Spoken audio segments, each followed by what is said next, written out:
Chapter 193. Since Huang Bingzhen's soul was close to the material plane, Luo Nan's heavily chained crow had to be close to Huang Bingzhen in order to control him. Therefore, he was unable to hide it, allowing Cat Eyes to see it. At this moment, Cat Eyes cast a somewhat odd gaze. On one hand, it was Luo Nan's act of finishing off. On the other hand, it was the chains themselves. No matter what expression Cat Eyes had, Luo Nan knew what he was doing. The moment the heavily chained crow struck, not only did the mass of soul smoke not shatter, it strangely congealed together. At this time, the powerful enemy that he had yet to meet continued to radiate a powerful mental attack. Within the area of the luxury room, the mental plane was completely covered by a powerful storm. Any power that wanted to clash against it would be utterly defeated in an instant. The problem was, who would want to clash against it? Luo Nan had fought against the human-faced arachnid and Elder Mo Luan of the Blood Flame Order. They had all fought on the mental plane before. They possessed ample experience and he knew where his advantage lay. Whether it was the format of "My Heart's a Prison" or the rhythm of soul breathing, they were all self-formed structures. They were unaffected by external objects. Even though the storm held on the mental plane, Luo Nan's heavily chained crow only trembled a few times. He did not seize power, occupy space, or forcefully block. Instead, he firmly established the structure. The structure of Luo Nan's body and soul, from the inside to the outside, was like this. Aside from his lackluster outer shell, there was certainly pressure. The stimulation of the nervous system had an effect on his skin, flesh, and internal organs. But it was nothing compared to the time he was ruthlessly tricked by the Wraith sign yesterday. He coughed a few times and stabilized his breathing. The wisp of Huang Bingzhen's remnant soul at the front of the chains was affected by the chain's format. It stabilized as well. A portion of the faint smoke that was scattered all around even flowed back. It more or less recovered a bit of its outline. Then the chains pressed down, forcing the soul smoke back into Huang Bingzhen's body. The soul and flesh were finally united, but only the heavens knew if there were any residual effects. TSK. The pressure on Cat Eyes suddenly decreased, and her senses became much sharper. She took in Luo Nan's series of movements. Even though she felt awkward in her heart, she could not help but exclaim in admiration, "This is the soul-subduing technique. This dance is quite good." Huang Bingzhen was not necessarily worth saving. Luo Nan did not have a good impression of this person. The reason why he made a move was because he did not want to see Huang Bingzhen die. How could a living person die in such a manner? In addition, it was as if the flame was being pulled out. He wanted to show his enemy that the mental storm was useless against him, and it was useless against the people he wanted to protect. Cat Eyes was like this. Huang Bingzhen, who was 90% dead, was also like this. Luo Nan's declaration did have an effect. When Huang heard Luo Nan's voice, Luo Nan. Afterwards, there was an occasional resurgence. The other side should be constantly probing Luo Nan's foundation, trying to break through this kind of situation. But in the end, they returned without success. The Shan. The Luan and Qin. The other side did not conceal their target at all. A high-powered active radar, similar to Cat Eyes, was stationed within the luxurious room the entire time. They vowed to see through Luo Nan. Huang to Luo a Tian Shan to Tian. No, the mental plane. Luo Nan's methods on the mental plane were indeed inconceivable, but in the end, they were not on the material plane. Aside from ability users, it was very difficult for normal people to see them. They were on a completely different rhythm. Guoju, who had been clamoring to clear the area, naturally refuted Cat Eyes when she yelled "murderer." He claimed that Cat Eyes was making irresponsible remarks. What he said was true in a sense, but unfortunately, it was meaningless. At this moment, Shuaweluan simply couldn't be bothered to pay attention to them. What he truly cared about was Cat Eye's warning, as well as that nasal sound filled with ill intent. Cat Eye's and Luo Nan's behavior during this time grew more and more bizarre. They appeared to be a bit neurotic. However, Xue Weiluan had some relevant knowledge. He knew that this kind of certified expert was on a different level from ordinary people. Out of consideration for the safety of the people involved, Xue Weiluan actively deployed manpower and set up a cordon. Of course, he did not forget to ask the technicians to look for the source of the nasal sound. Seeing Xue Weiluan's attention shift, Guoju didn't appear to be overly excited, but he was actually secretly relieved. To him, whether the situation was in a stalemate or how it would change was not the main point. What was truly important was the robots that were operating according to the program. The 3 multifunctional robots in the room had already reached the end of the transportation work. The last human body, which was Huang Bingjin, was also lifted onto a stretcher. They drove their metal bodies out of the room in an orderly fashion. The people present were already disinclined to pay attention to the 3 bothersome robots. In any case, the scene had already been destroyed to the point of no return. Please continue to the next page if this chapter is not finished. However, it didn't matter. Guoju's heart was thumping wildly. His peripheral vision had always rested on the body of the robot at the very front. He watched as it opened up a path in front of him, guiding the stretcher, and slowly driving it out the door. His heart finally let out a long sigh of relief. He had passed. His relief didn't even last for half a second. In the next moment, the short and stumpy metal robot was struck head-on by an enormous force. Its 100-kilogram body flew back with a rumble and fiercely collided with its companion behind it. The 3 robots were like dominoes. They collided one after another, flew back, and fell in disorder. Their operating systems were a complete mess. They could only struggle on the ground, unable to get up no matter how hard they tried. The most miserable one was the stretcher on the robot in the middle. The entire module was bounced away. Huang Bingjin, who was on the stretcher, was like a duck that had its feathers removed. He flew into the air and fell in a free fall, landing solidly on the ground. The stretcher module stayed in the air for a bit longer. When it fell, it just so happened to slap Huang Bingjin's face. After the muffled sound, there was actually a groan. He's alive. Even though such an unforeseen event had suddenly occurred, Cat Eyes could not help but be distracted for a moment. Her gaze swept over the naked duck on the ground, and she gasped in admiration at Luo Nan's godly skills once more. Luo Nan's attainments in soul studies were enough to make an authoritative figure like Mr. Bai cast sidelong glances at him with just this one move. Sure enough, this fellow was a hidden boss. Who knew how many good things were hidden in his stomach? Soon, Cat Eyes had to recollect her mind. This was because at this very moment, someone slowly walked in through the suddenly emptied door. Under the dim lighting, it was a dazzling white. The person who came wore a large snow-white robe.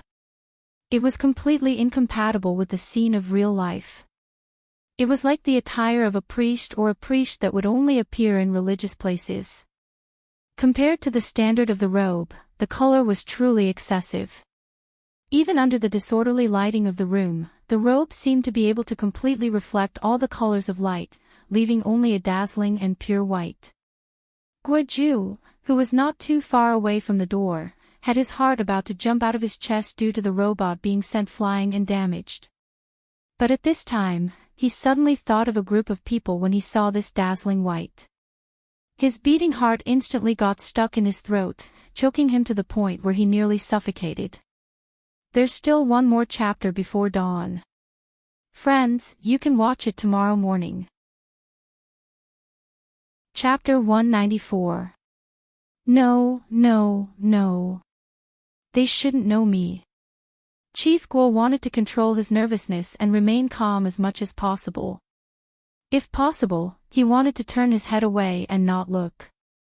But if that was the case, it would be really suspicious. He could only pretend to be surprised. Perhaps he could mix in a little anger. However, the shining white in his eyes was the source of the fear that could not be erased. He tried his best to hold on for a second and dispelled all other thoughts. He could only look over their intrepidation and accept the corresponding information stiffly. Chief Gua saw the tall and burly figure wrapped in a white robe. A little higher, it was a Western-style facial contour. It was deep and clear, and his skin was a healthy bronze color. These were not very recognizable. However, when Chief Gua's gaze stopped on the side of the person's head and saw the bright red flesh where the ear should have been, his eyes seemed to have been pricked by a sharp needle, and his entire body shrank. Even though he only saw one side, Chief Gua knew very well that the other side was definitely the same. The protection of truth. Oh no, what the hell? Chief Gua could no longer hold it in. He turned his gaze away to avoid further stimulation, but it was meaningless. At this moment, his legs and stomach were spinning, and he felt a cool breeze blowing over his neck. In the blink of an eye, it turned into fire, burning his skin and flesh. Chief Gua shrank back and pretended not to see the person. However, Xue Weiluan could not do that. This guy who had suddenly appeared and was dressed in strange clothes was suspicious no matter how he looked at it. At the very least, he had to explain how he had walked into the defense circle set up by the special police and appeared in the door. Xue Weiluan placed his hand on the edge of the weapon cabin. Just as he was about to ask, the sound of bodies falling to the ground came from outside. The fully armed special police officers in exoskeleton armor fell almost at the same time. At this moment, Xue Weiluan's reaction was not slow.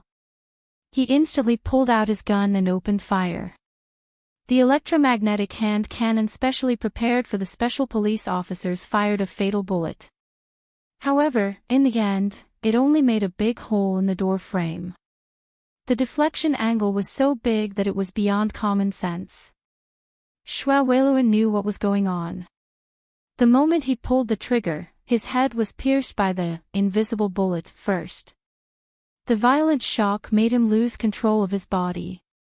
He tried to turn it around. He staggered forward, but in the end, he sat on the ground softly. It would be difficult for him to get up in a short period of time. All of the attacks were on the invisible and traceless spiritual level. In the face of an expert with mortal strength, ordinary people were really powerless. In just 2 seconds, the person finished clearing the area and walked in slowly. Luo Nan saw that this person's pupils were a deep gray. He gave off a feeling of solitude and coldness, but the violent methods he displayed added an extremely powerful tension and uncertainty. Of course, Luo Nan had also noticed that both of his ears were missing. With such an image and such tyrannical strength, he couldn't be a nameless figure, right? It was at this moment that Cat Eyes saw the appearance of the incoming person. She groaned in the encrypted channel. "We're in big trouble, child. Child. Order of Justice."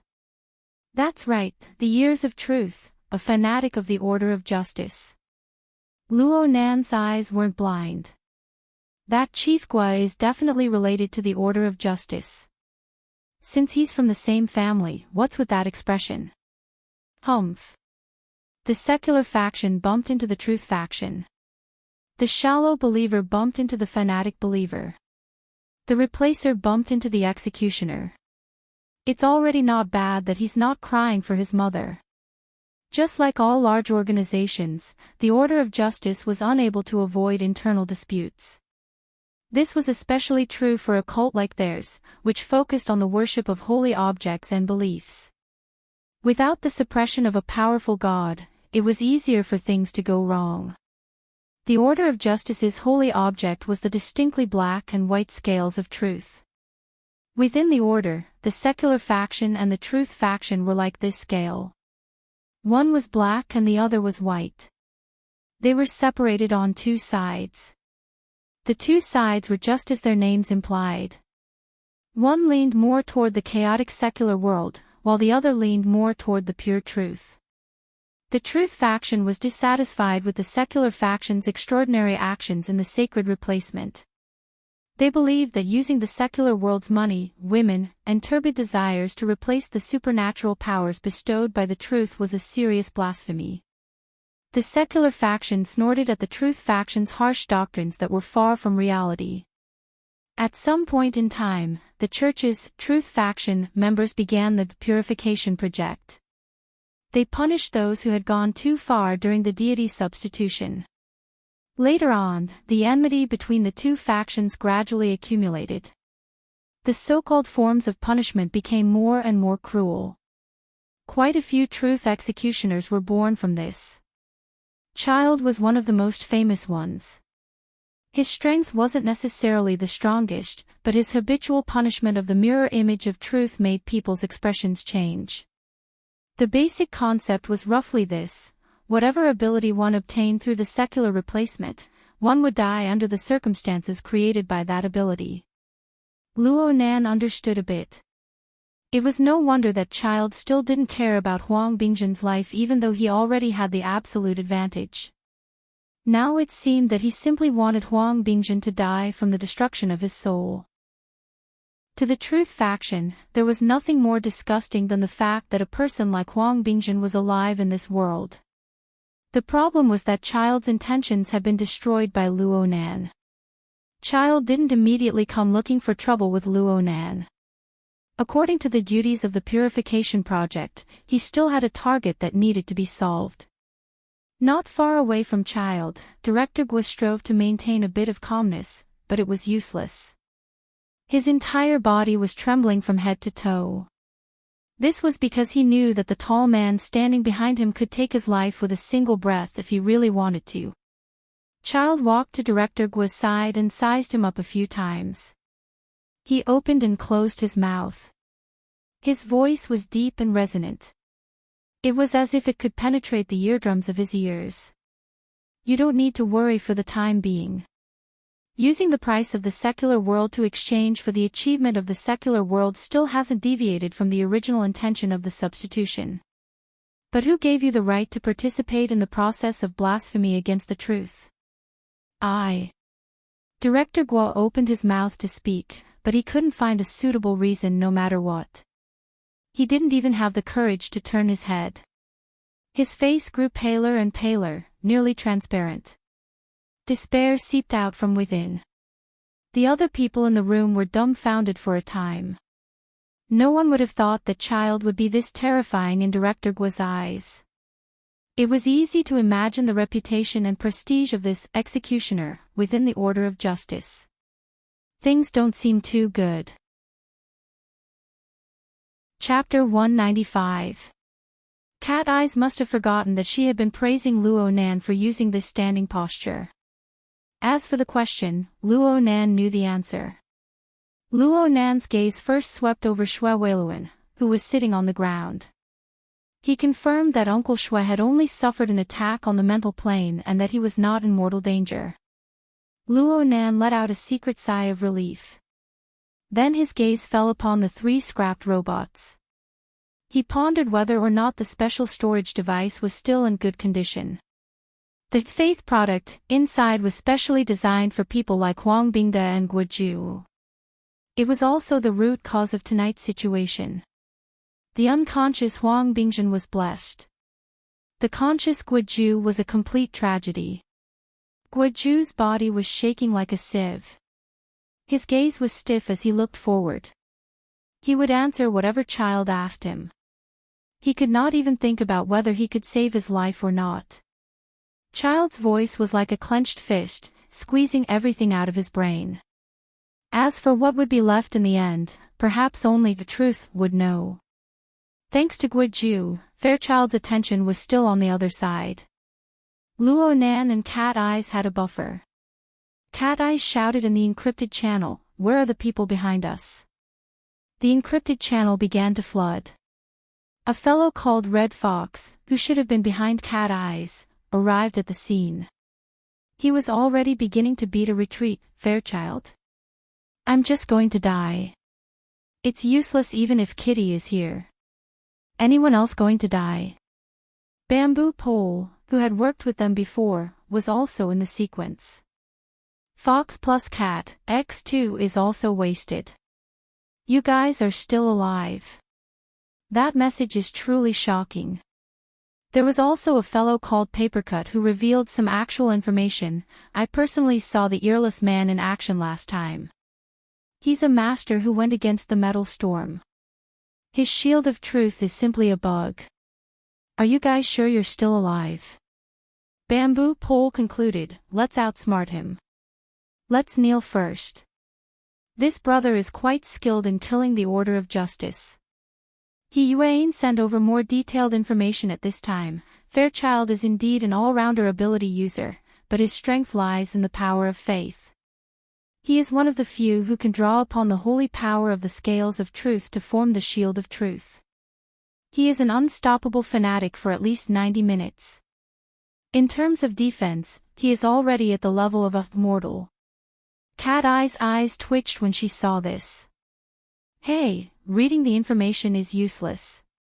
Why don't you tell us how to deal with it? All members who have entered the operation but have not arrived at the scene of the incident, please turn to the Haipu Hotel on the neighboring Yulon Street. What do you mean? Yuan replied calmly, Fairchild has a tendency to go berserk when carrying out the purification project. None of the personnel currently deployed can make an enemy of him.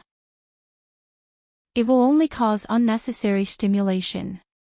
Therefore, they had to regroup and avoid adding fuel to the fire. I've already reported this to the association. The reinforcements and negotiations will be carried out simultaneously. It's still better to negotiate. Other than killing people within the order, this person is still very low-key to the outside world. Bamboo Pole suggested, Kitty, why don't you share your view? Let's discuss it together. There wasn't any direct conflict in the first place. If we can reason with him and both of us take a step back, it would be best. Luo Nan could not get a word in on this discussion. After all, the target of the operation was no longer the human-faced arachnid, but a more direct problem like Fairchild. However, it was not right to say that he was completely unoccupied. Child had been watching him in a way that was difficult for others to understand. Luo Nan received it. He had to receive it. Finally, Guoju's calamity was over. Fairchild walked up from behind him, no longer paying attention to him. It was only now that Guoju dared to bend his knees. His entire body fell limply to the ground. He stared blankly at Fairchild's back. His body swayed within the dazzling white light. In the end, his head hit the ground and he fainted. Good news. There's a way. You must hold on. Several messages popped up in the encrypted channel at the same time. Guoju's narrow escape gave the members of the society a glimpse of hope. Today, the killing intent of this Years of Truth did not seem to be particularly strong. But soon, the few people sharing Cat Eye's view in the channel felt a bit strange. Fairchild's gaze was slightly off in the direction they were facing. It looked very uncomfortable. Kitty, who's he looking at? Mr. Luo, Cat Eyes answered simply. Only then did many people in the channel remember that Luo Nan, the convener of this event, had not spoken for a long time ever since they started spamming the channel. Hey. Are you still holding on? Bamboo Pole had cooperated with Luo Nan once before, so he had a rather deep impression of Luo Nan. From Bamboo Pole's perspective, Luo Nan was a specialized psychic. He was also an extremely inexperienced young student. His psychic drawing ability was astonishing, but he did not display any special talent when it came to his ability to deal with affairs. That night, Yuan had planned all of his actions for him. Occasionally, he would reveal his extraordinary talent, but it was Cat Eyes who was courting death. It made sense when one thought about it. A 16-year-old high school student who was trapped in the self-logic of a psychic all year round would not be a genius but a monster if he could coordinate, communicate, and deal with affairs. Bamboo Pole's worries were very practical.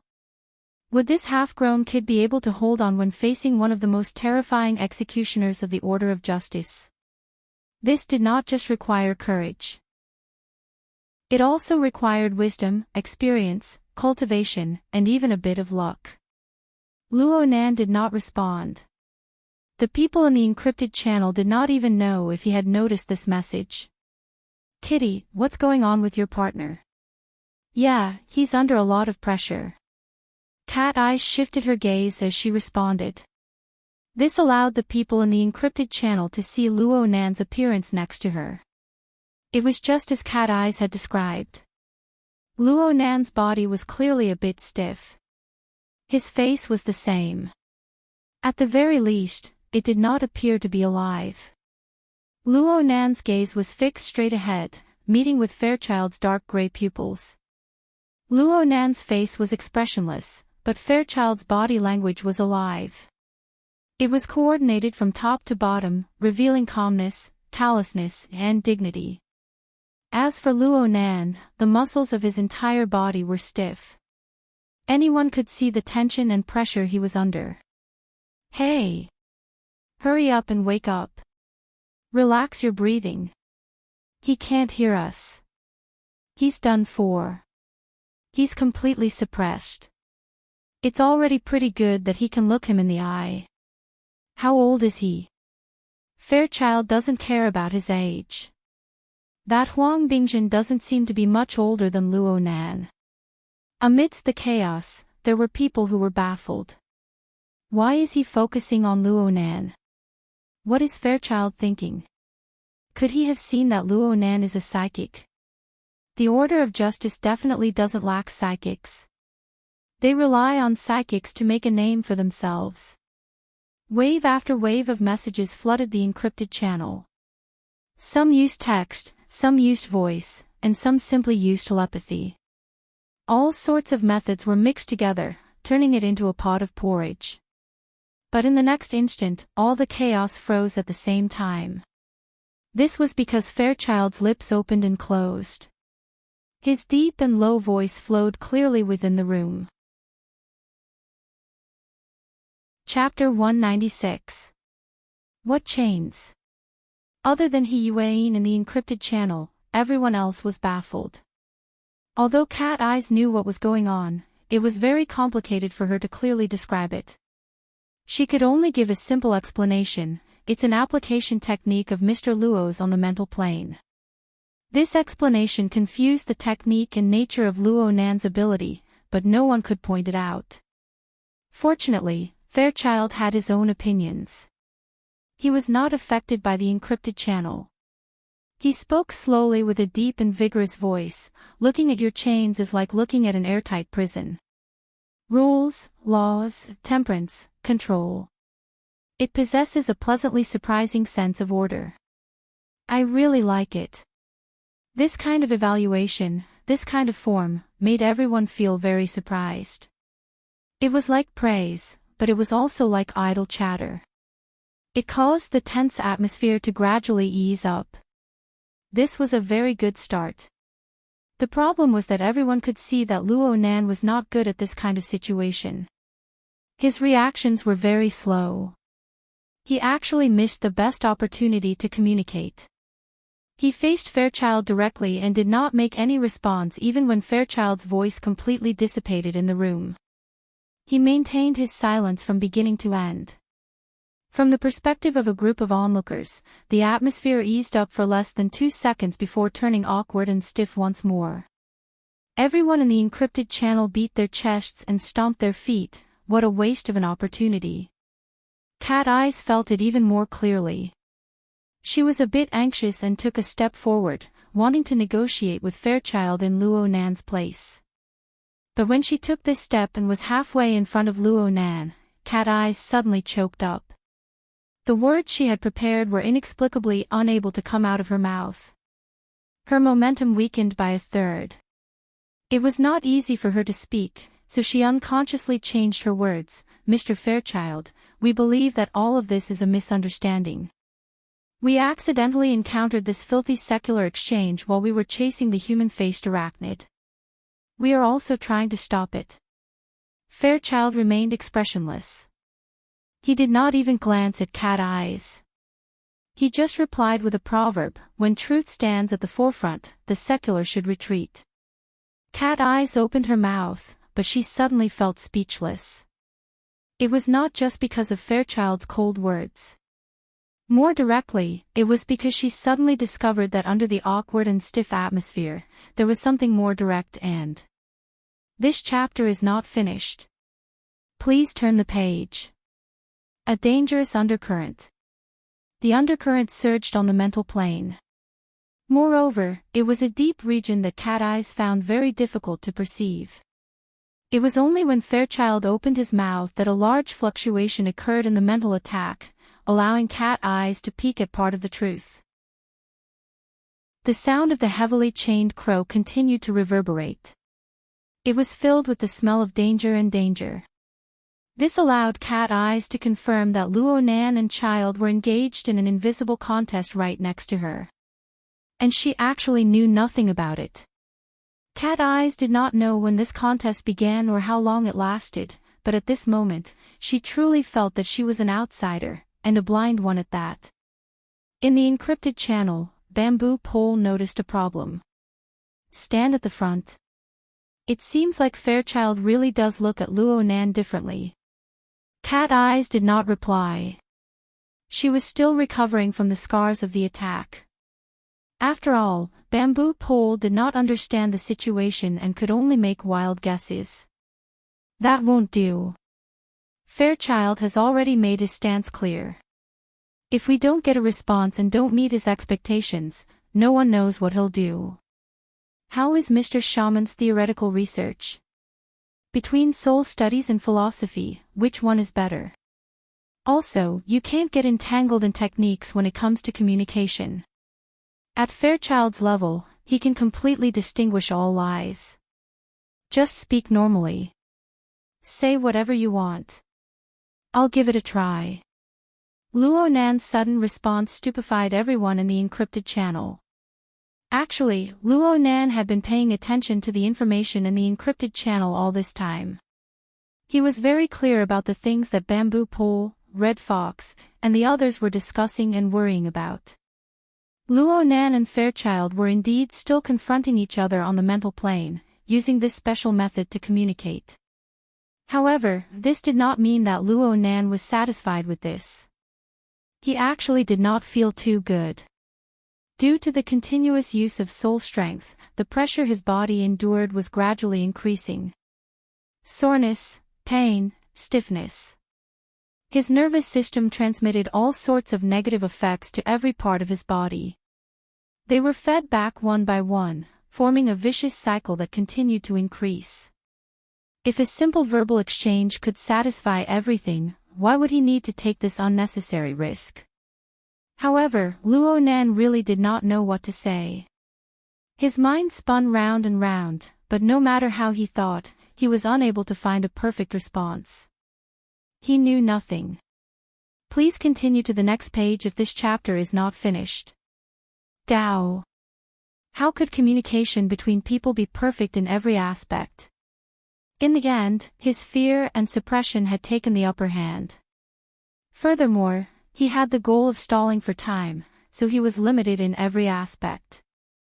Bamboo Pole's reminder gave him some direction. What did he want to say the most right now when faced with Fairchild's evaluation? Luo Nan stared at Fairchild's callous and calm face. A few seconds passed before he took a deep breath and spoke softly, "Thank you. Thank you, Mr. Fairchild. We're done for." The channel was filled with sorrowful cries. Luo Nan had responded immediately after Fairchild spoke, but it was not too bad. Just how long did he need to react to thank Fairchild? The channel was too chaotic. He Yuan, who had not spoken for a long time, simply cleared the screen. She did not need to do anything. Luo Nan had already given up on referring to the contents of the channel. He just said what he wanted to say.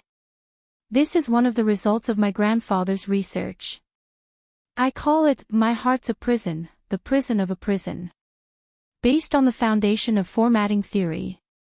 If there was anything in this world that could cause Luo Nan to talk endlessly, then it would be his grandfather's achievements. His grandfather's formatting theory. After all, this was the result of his entire 5 years of blood, sweat, and tears. However, Child was not here to listen to his science. After 2 or 3 sentences, he cut to the chase and began a formal conversation. It's very good to have a special structure and function in a wonderful way. But physical training is terrible. Is it because of the lack of a system? This was a criticism of my heart's a prison. Luo Nan knew that Child was right, but at this moment, he felt that he needed to reciprocate. Mr. Child's mental storm also lacks order. It lacks a sense of rhythm. As soon as he said that, everyone in the encrypted channel went silent.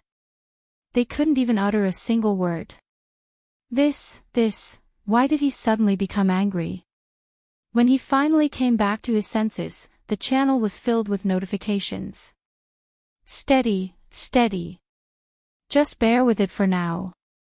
They don't have any ill intentions. Don't argue, or you'll be at a disadvantage. Unfortunately, Luo Nan had already completely ignored the opinion of the encrypted channel at this time. He followed the previous words and said, "What's the reason?" "It's too late. I can only make adjustments." Chapter 198. Luo Nan thought of Ruiwen the moment he opened his mouth. That night, when Ruiwen broke through the encirclement of the deep blue walkers, her strength had seamlessly switched from the material plane to the mental plane. Luo Nan would never forget the formation of an absolute explosive force and the incomparable changes in tempo.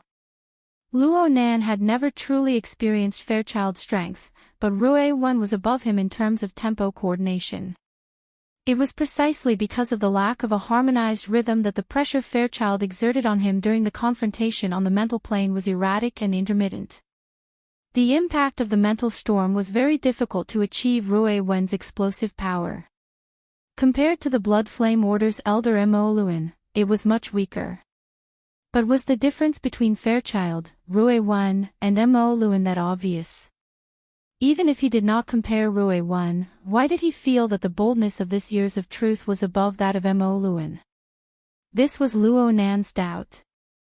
If Luo Nan used pure words to express himself, he might not be able to express himself clearly when it came to all sorts of backgrounds and secrets. But Fairchild only used 2 or 3 sentences. Fairchild's response was even simpler. Reason. He simply repeated a word and then took a step forward. With this one step, the entire luxurious room seemed to tremble. This was not an illusion.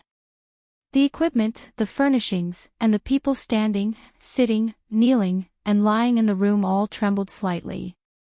The 3 destroyed robots even let out rattling sounds.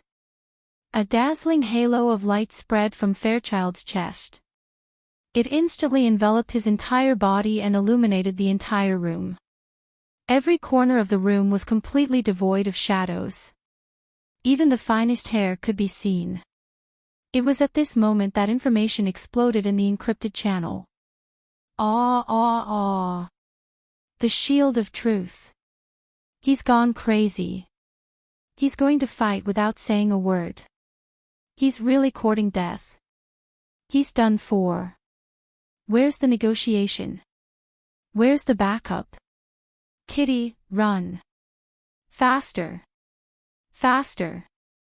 Cat Eye subconsciously took a step back, but she did not make any further movements.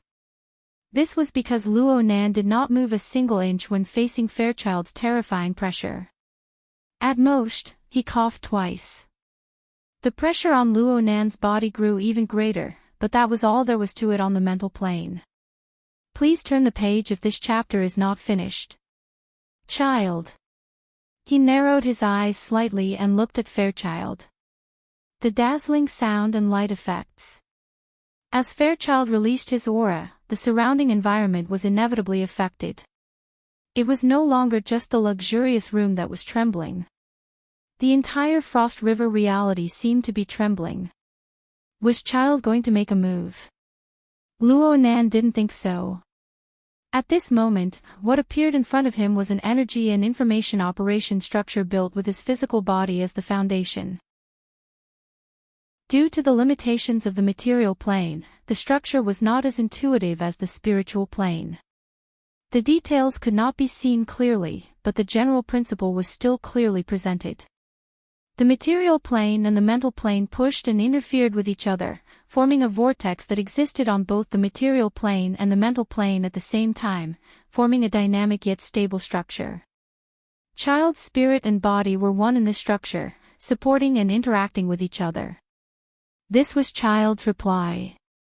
Perhaps it was very difficult for him to realize the rhythm of Rui Wen's body and soul merging and harmonizing, but the state of his body and soul had established a stable and powerful structure. The feeling he gave off was like an atomic furnace that contained enormous power.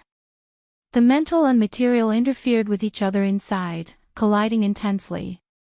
Yet they operated in precise coordination, perfect and perfect. Luo Nan was speechless for a time. Only now did he truly understand the level of Child's power. It far surpassed anyone Luo Nan had ever seen. If he had not seen it with his own eyes, Luo Nan would find it hard to imagine that a human with a mortal body could actually accumulate such astonishing energy within their body. In the end, the attack and defense on the mental plane and the storm set off were just the overflowing heat from this atomic furnace. Similarly, if Child's answer were to be translated into words, it would take 1,000 words to completely understand. Just one step was enough for Luo Nan to understand everything clearly. The foundation of the exchange between the two was precisely the confrontation on the mental plane.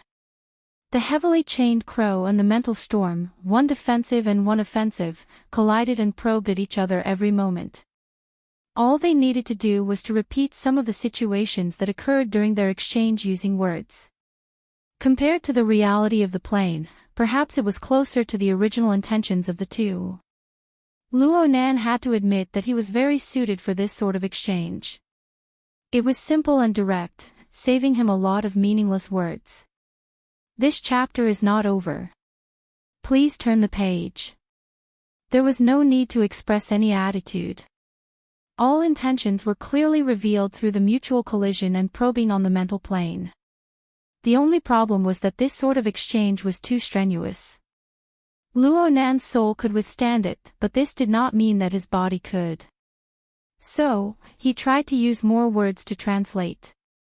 First, he needed to apologize for Child's misjudgment of the mental storm. I'm sorry.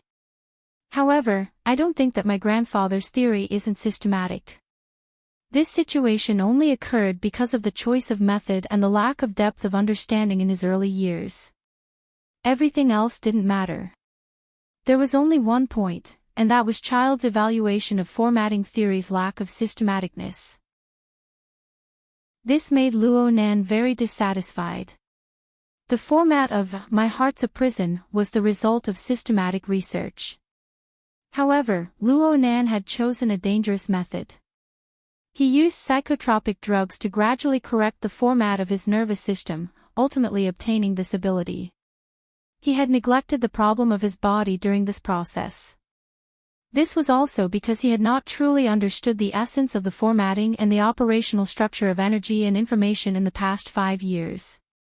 He believed that if he was given the time to start over, he would be able to coordinate his soul and body better. At the very least, he would not be in such an extreme state of imbalance. As Luo Nan defended himself, he used his finger to point and gesture at Child's body. This further clarified the focus of his mental clairvoyance. It was the cranial nerves, the spinal nerves, and the nodes that Luo Nan had figured out over the past week. If he had been able to give these areas additional stimulation and training in the past 5 years, the results might have been completely different. What the hell is he doing? Is he apologizing or is he defending himself? What's up with his grandfather's theory? Does anyone know? The group of enthusiastic people in the encrypted channel were all stupefied. Luo Nan's words were incoherent, and he was gesticulating. Anyone who saw it would feel that it was incomprehensible. It was completely unreasonable. They thought to themselves that if they were in Luo Nan's shoes, they would certainly slap the ball to death.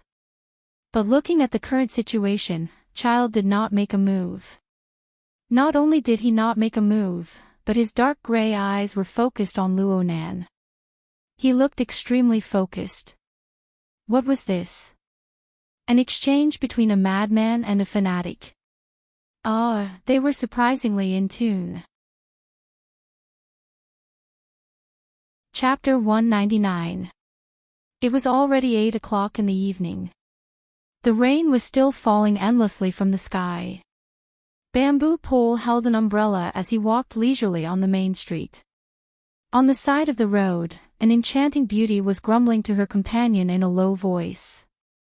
Aside from the annoying autumn rain, there was also the slight earthquake just now.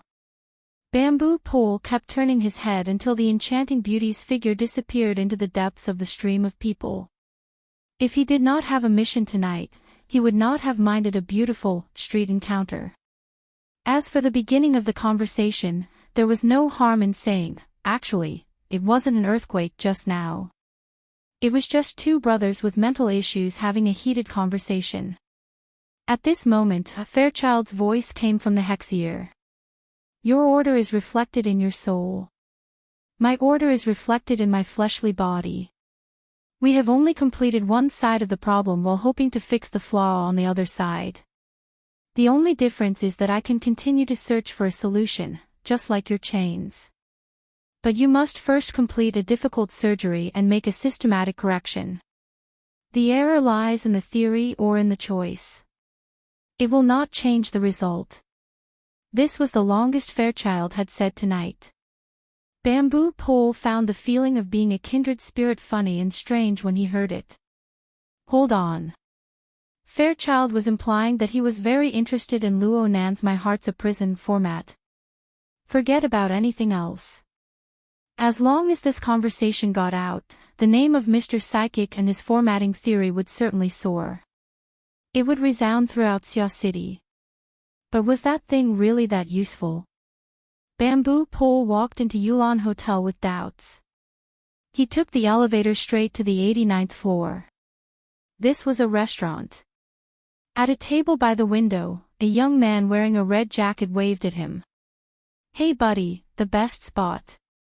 It only costs 20 credits. Bamboo Pole curled his lips and walked over to sit down. The best spot is a block away. Kitty will be happy to trade places with you. That being said, when he looked through the drizzled glass window, he could still clearly see the triangular indoor playground 2 kilometers away. Red Fox grinned with an odd expression. The feeling of the three buildings swaying together was really cool. The spaceship is about to take off. The layout of Frost River Reality was very interesting. The entire building spanned across 3 independent buildings, each occupying a portion of the floor. The entire building was painted in the interwoven colors of space black and silver white. It was like a large triangular alien spaceship that was inserted into the city. It seemed as though it could fly into space at any time. Just a few minutes ago, Child had released the Shield of Truth.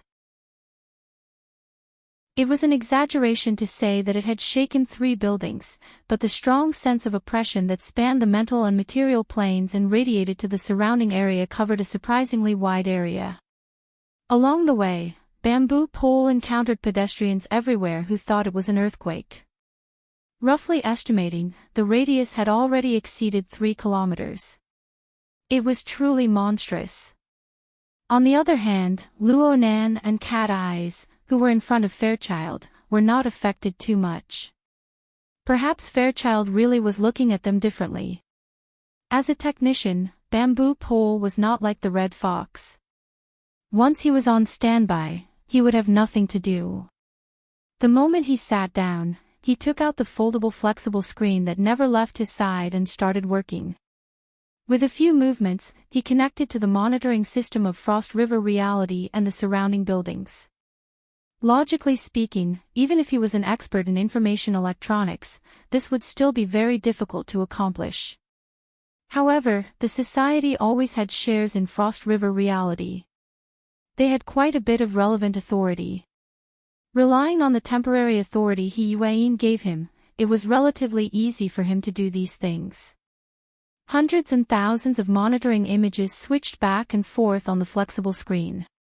Only an ability user like Bamboo Pole, who had exceptional dynamic vision, was able to grasp the key information within.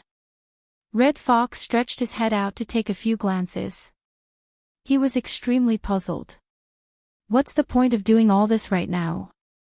That freak Fairchild has a radius of 3 kilometers. That's a field of control of 30 square kilometers. Right now, we might even be the ones being monitored by him. Bamboo Pole did not even raise his head. He continued to filter through the images with his eyes.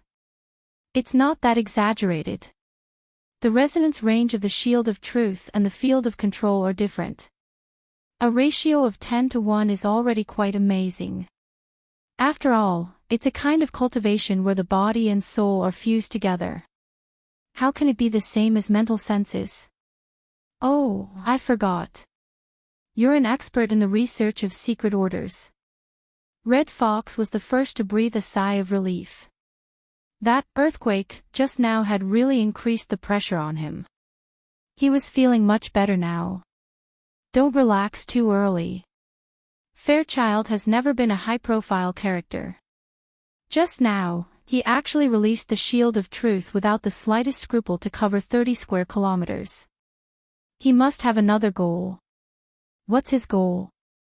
I don't know for now. Oh, there's a way. Hiss, this is troublesome.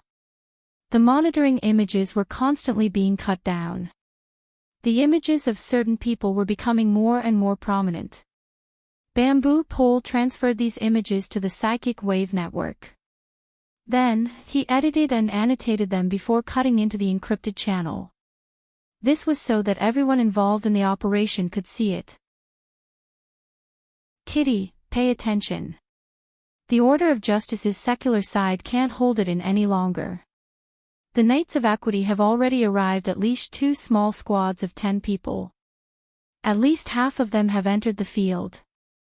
Red Fox stared at the image and exclaimed, "Wow, do you see that piano case? I'll bet the points from this operation that it's definitely a large-caliber sniper rifle. Otherwise, it would be impossible for it to pose any threat to Fairchild. They've already begun to occupy sniping spots. This is intolerable." The encrypted channel exploded once again. That's odd. No matter how dissatisfied the secular side was in the past, they were used to being cowards. What's going on this time? They want to start a religious war. The Order of Justice wants to split. That's really good news. The problem is that we've all become fish in the pond. Yuan's orders cut into the chaos. Bamboo Pole, Yulon Hotel is one of the best sniping spots in the neighborhood. It must be included in our monitoring. If it isn't necessary, avoid direct conflict with the people of the Order. Understood. I'm not a combatant. There was no temporary authority to use here. Bamboo Pole could not avoid personally making a trip to the central control room. He stood up and was about to move when Red Fox slapped his thigh. "Look, who's that?" "Zhang Yingying. That girl is participating in the operation. Why is she going over there?" Bamboo Pole was stunned. He hurriedly adjusted the monitoring image and saw Zhang Yingying and a tall beauty wearing a windbreaker walking side by side into Frost River reality. The two of them held each other's arms as they chatted and laughed along the way. They had an amiable demeanor and were very eye-catching. However, the windbreaker beauty's spiritual senses were very sharp. She suddenly turned her gaze towards the monitoring probe, meeting face to face with the people who were paying attention to her. Her dark chestnut-colored eyes were bright and beautiful. However, her expression, which seemed to be smiling yet not smiling, carried an indescribably deep meaning.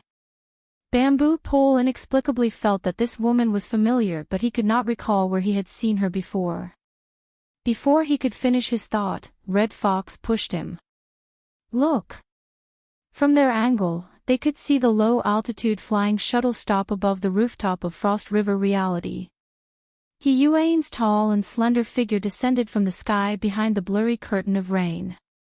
She told us to wait for orders. Chapter 200. The current Frost River Reality was a bit different than usual. Around 8 o'clock in the evening was the time when Frost River Reality was at its most bustling. At first glance, the reception hall seemed to be packed with people. However, most people were either heading out or hesitating. Fights, earthquakes, police intervention, and several batches of special forces had come. Plus, there were people being sent out to ambulances. No matter how big of a heart the players had, they would still feel apprehensive. The amusement park did not do anything about this.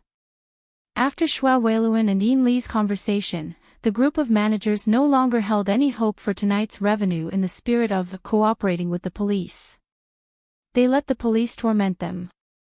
This was the scene Zhang Yingying saw when she entered Frost River Reality. She could not help but sigh. If that earthquake monster came here, everyone in the reception hall would be dead. A group of ignorant and pathetic people. We knowingly violated it. So what? Bai Xinyan shrugged. It must be a moral model that keeps promises. Doctors have to be responsible for their patients. Zhang Yingying reached out to touch her face. The skin grafting technique of Woyang City is amazing. It's 10 times thicker, isn't it? Bai Xinyan's eyelids fluttered. She turned to bite Zhang Yingying's fingertip. Zhang Yingying giggled and pulled back. Just as she was about to say something, her eardrums vibrated. A communication came through the hex ear. Hey, don't be too wasteful. How do you expect us men to endure this? Bamboo Pole, you peeping Tom. Zhang Yingying ground her teeth. You were the one controlling the camera just now, weren't you? It's a surveillance camera. I have to make sure you don't get wet while carrying out the mission. Speaking of which, didn't you guys feel such an obvious sign? You said, earthquake monster. Of course I know. But right now I'm accompanying a guest or picking someone up. Wait, Salt has a patient here. Wait, Salt. Bamboo Pole's voice suddenly rose an octave. Are you sure it's the one in the brown windbreaker next to you? TSK, I haven't seen her for a few years and her style has changed. My impression of her is that of a researcher in a white coat. Does she have a boyfriend? Zhang Yingying rolled her eyes. Another communication came through. Hello, Miss Zhang. Secretary He, Vice President He. Zhang Yingying's voice was clearly drawn out when she saw the caller ID. She did not have a good impression of this new acquaintance who had seen through her weak nature and forced her to train at the bottom of the sea. Zhang Yingying noticed that the moment the call connected, Bamboo Pole had cut off the connection. This gave her a rough idea: one wouldn't visit a temple without a reason. Contacting him at this time was probably the mission that Bamboo Pole had mentioned. It's time to put on airs. However, Yuan didn't have any intention of making friends and directly informed him of the current situation. Due to the lack of time, he didn't go into too many details and only introduced the main points. Only then did Zhang Yingying know which earthquake monster she had just heard was. Luonan is confronting Child. Is he looking to die? At present, Fairchild will not harm him for the time being. However, in the coming conflict between the secular side and the truth side of the order of justice, it is very likely that he will be drawn into it. Right now, we need a few support points just in case. Can you join us? Zhang Yingying was speechless. The potential stock that he had introduced to the club now seemed to be a troublemaker who specialized in stirring up trouble. She didn't think about it for too long. She glanced at Bai Xinyan and said, "I'm fine with joining, but I have a friend right now, Bai Xinyan." "Ha! You know her." Bai Xinyan raised her eyebrows when she saw Zhang Yingying's gaze. In the next moment, her wristband vibrated. She saw the person she was contacting, and a smile blossomed on her face. "Hello, sister. Long time no see. How are you doing?" Zhang Yingying's eyes widened. She wanted to open her mouth to ask, but she saw Bai Xinyan and He Yuan chatting happily. She could only gesture back and forth for a time. "How do you know her?" Bai Xinyan just blinked at Zhang Yingying. Then she gave He Yuan a definite answer. "No problem. I'm half a member of the society. Plus, I haven't been back to Xia City for a long time. I don't know how high the standards here are. It's good to have a chance to observe up close." However, she didn't completely comply with He Yuan's arrangements. She paused for a moment and then said, "Do you have a more proactive strategy? The situation right now is very chaotic. Who are our friends and who are our enemies? The most important problem is to clarify this." This conversation was not hidden from others. Bamboo Pole and the others who were participating in the operation could hear it through He Yuan's channel. They were all deeply distressed. A hunting operation against the human-faced arachnid had turned into an encounter with the Years of Truth, Fairchild. But right after that, it had turned into an internal conflict within the Order of Justice. The continuous shifting of contradictions left people at a loss as to what to do. They really were just here to surround the human-faced arachnid.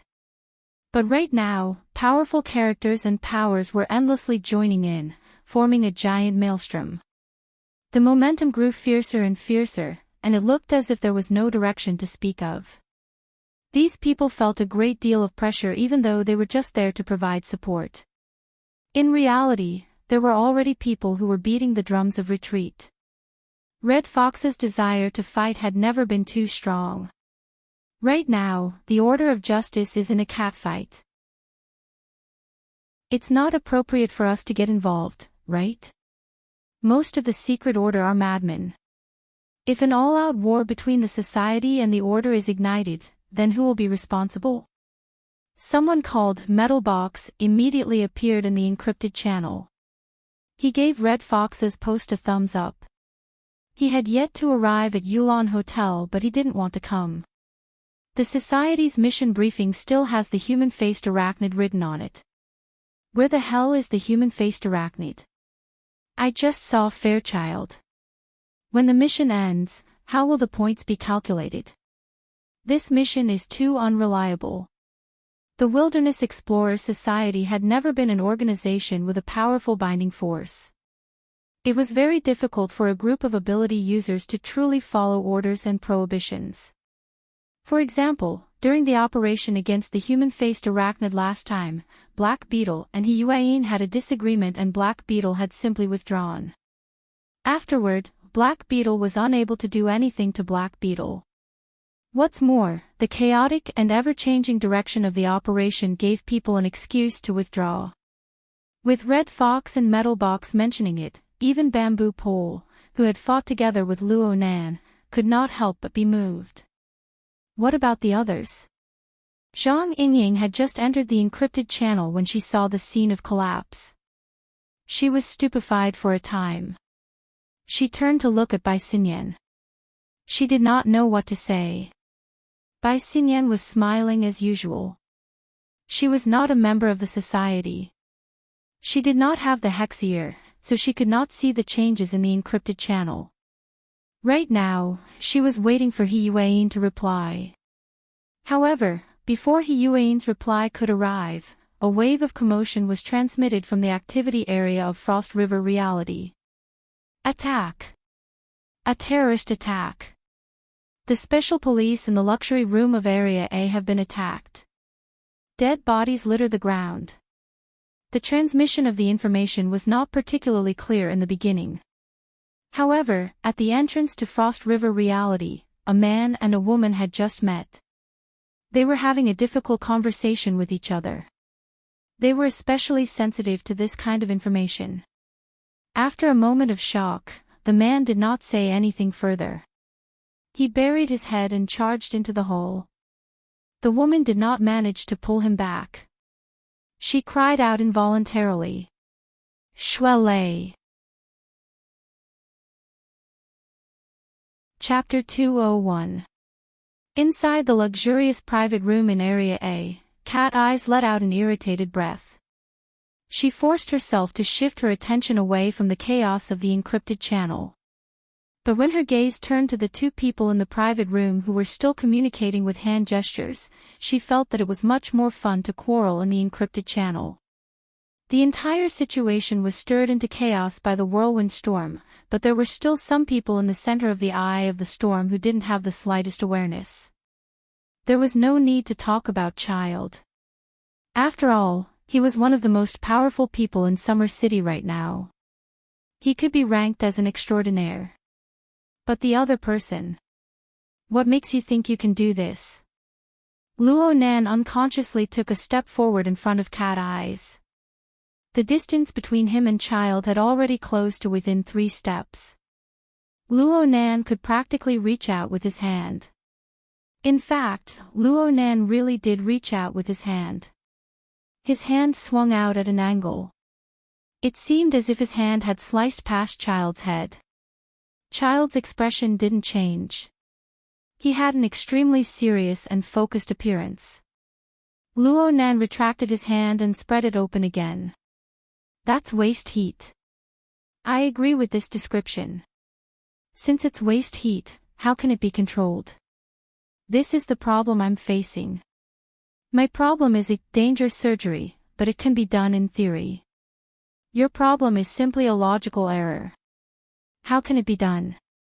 Cat Eyes couldn't help but rub her forehead. She felt that Luo Nan and Child's thoughts had already entered a level that others were unable to comprehend. And they were sinking deeper and deeper. Luo Nan didn't care what other people thought. It was fine as long as he understood and Child understood.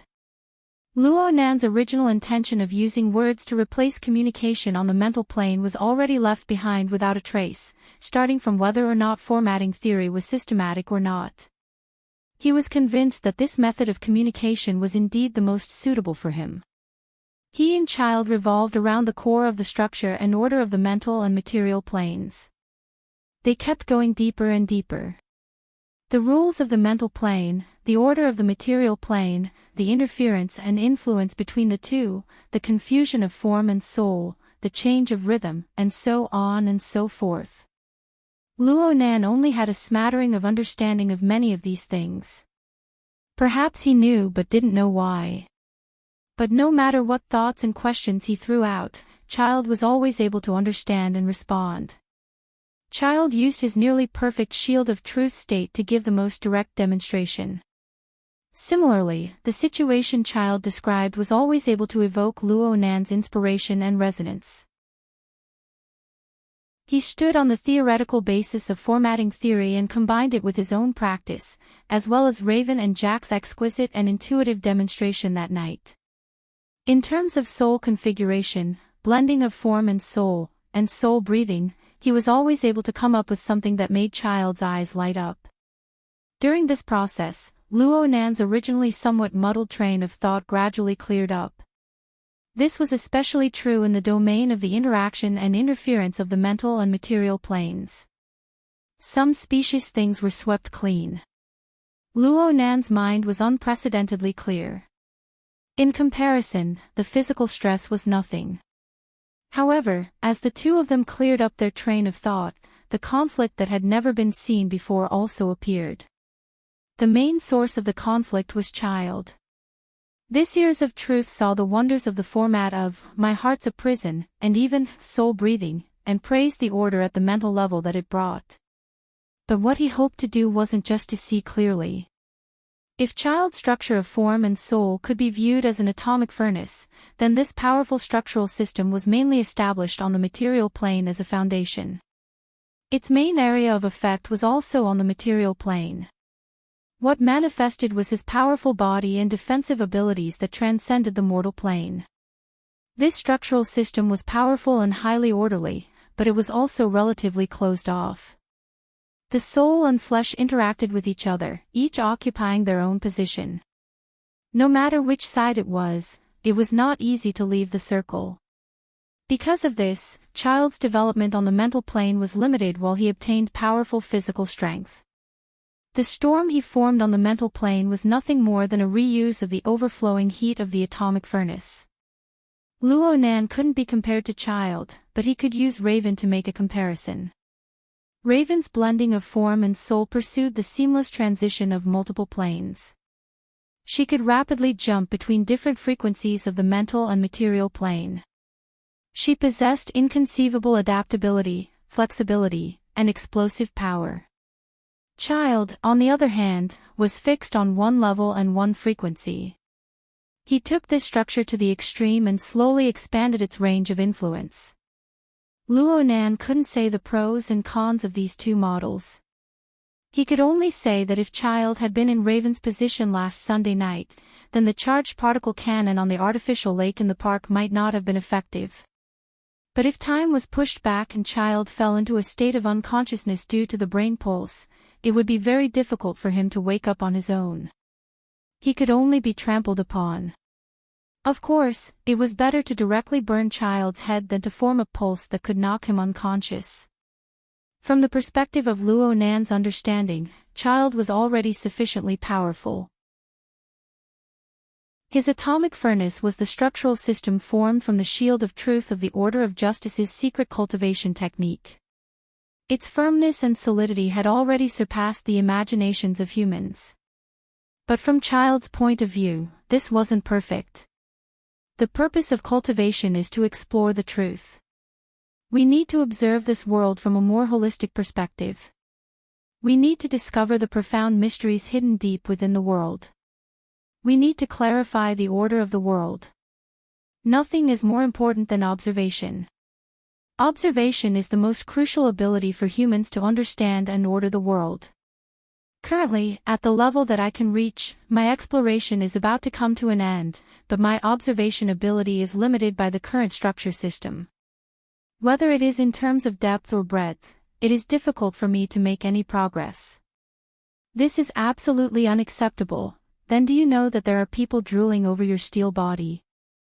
Luo Nan understood Child's pursuit, but he didn't believe that Child's direction was correct.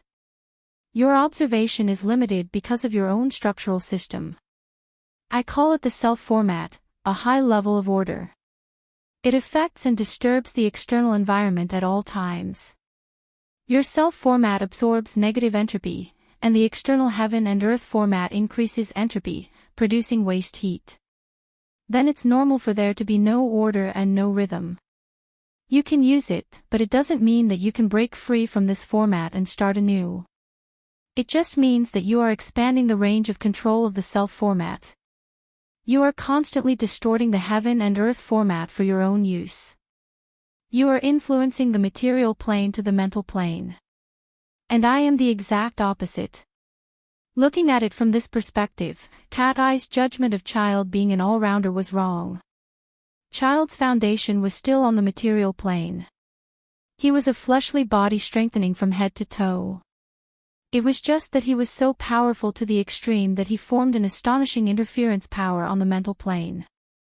Luo Nan thought again. He grasped soul breathing. After his soul strength increased dramatically, he used his mental power to interfere with the material plane. He formed halos, phantoms, and other anomalies. Those should be the embodiment of waste heat. To read the latest novel without error, please visit Chapter 202. There's a chapter up ahead. Don't miss it, everyone. Theory and practice mutually verified each other. The more Luo Nan spoke, the more he felt his mind clear and unobstructed. He didn't care whether it was right or wrong. He expressed his thoughts directly in his mind. Through words and demonstrations on the mental plane, everything was displayed. The mental self format only needs to focus on whether the operating structure of energy and information is reasonable or not, whether it is efficient or not. It can be modified and changed at any time. However, restoring it to the fleshly body is extremely difficult. It's like the inspiration of a designer. They can produce beautiful renderings, but there is always a distance from practical application. The material-oriented self-format must take care of the internal organs, blood, nerves, muscles, bones, and other aspects. It even includes the precise cells and biological macromolecules.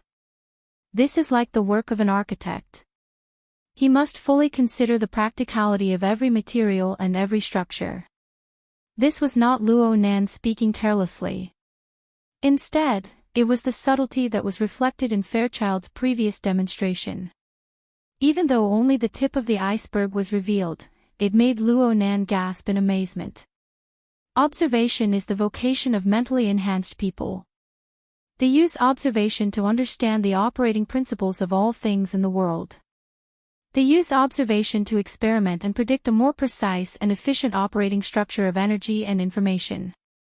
Oh, you can call it configuration. It forms a perfect prerequisite. Luo Nan felt more and more that the word configuration that Jack spoke of was really concise and wonderful. He could not help but use it again. As for the fleshly body-enhanced people, they should pay attention to the actual restoration of the configuration. They should embody the control and transformation ability of the material plane. You are using the material aspect to do work on the mental aspect. Of course, it will be very difficult to succeed. This goes against the laws of the material nature. Fairchild allowed Luo Nan to talk and demonstrate without end. Though there were many commonplace things within, and he had heard them so many times that he had grown callous from day to day, Fairchild listened quietly from beginning to end. This was because he knew that Luo Nan wasn't trying to teach or demonstrate anything. Instead, Luo Nan was sorting out his self-knowledge once more. Only when Luo Nan clarified the division between the mental and the material aspects did Fairchild speak briefly. Why can't it be done at the same time? Done at the same time. Luo Nan suddenly choked. He was a bit stupefied. Yeah, why can't it be done at the same time? It's clearly possible. Fairchild had just proposed an idea, but Luo Nan had a living example. Rue 1, that little girl who was still in a coma, yet her slender body hid an inconceivable ability. She used a few short minutes of murderous attacks to give Luo Nan the most brilliant demonstration. Luo Nan once believed that Rue 1 and Child's two models each had their own merits. But now he suddenly discovered that Rue 1's configuration of body and soul was actually the most exquisite model that displayed the effects of balance on the mental and material planes. From Luo Nan's current level of understanding, it was nearly perfect. It's really enough. While Luo Nan was in a daze, Cat Eyes had reached the end of her patience. Right now, the Society's encrypted channel had completely collapsed. Metal Box had directly withdrawn from the operation. Red Fox and Papercut were also wavering. He Yuan had allowed the situation to develop. It was a far cry from her previous strong style. Cat Eyes was the one waiting to be rescued in a dangerous situation. Naturally, she did not feel good about it. Luo Nan, this bastard, was still engaging in conversation that was sometimes unfathomable and sometimes cliched. Fairchild could endure it, but she couldn't. Cat Eyes simply slapped Luo Nan on the back. It's like a boiling pot outside. Ha! As the slap landed, Luo Nan's body fell forward. Fortunately, Cat Eyes reacted quickly. She grabbed his shoulder, preventing him from falling to Fairchild's feet. It must be known that Cat Eyes was sharing her perspective. As long as Luo Nan's situation was within the encrypted channel, there was nothing she could not see. He Yuan's cold voice cut in, "What's going on?" Zhang Yingying exclaimed in surprise, "Heart Destroyer Palm." Cat Eyes was flabbergasted. Only the heavens knew what was going on. Luo Nan, this kid, had a serious imbalance between his soul and fleshly body, but he shouldn't be weak to this degree. Compared to Cat Eye's blank reaction, Fairchild was not the least bit surprised. He just took advantage of the situation and raised his gaze to point at an empty area above. There, Luo Nan reacted awkwardly. Due to the demonstration of forgetting himself on the mental plane, he had unknowingly pulled apart the distance between his soul and fleshly body.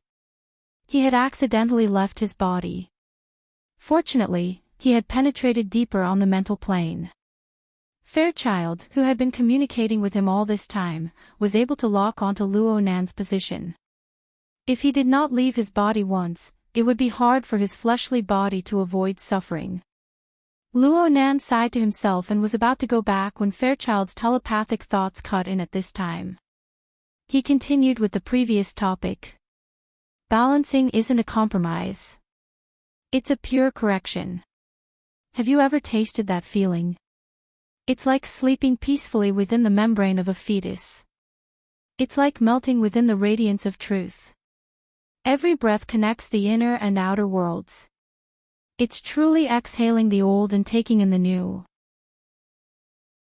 Fairchild's description was a bit abstract and chaotic, but his sincere feelings melded into the storm on the mental plane, giving Luo Nan a vague experience. We can try it out. You help me first. Anyone else would have been confused by Fairchild's description, but Luo Nan understood it without any difficulty. His mind was suddenly filled with intense curiosity. He forgot about the matter of his soul returning to his body. The heavily chained crow trembled in the next moment and collided with Fairchild's mental storm.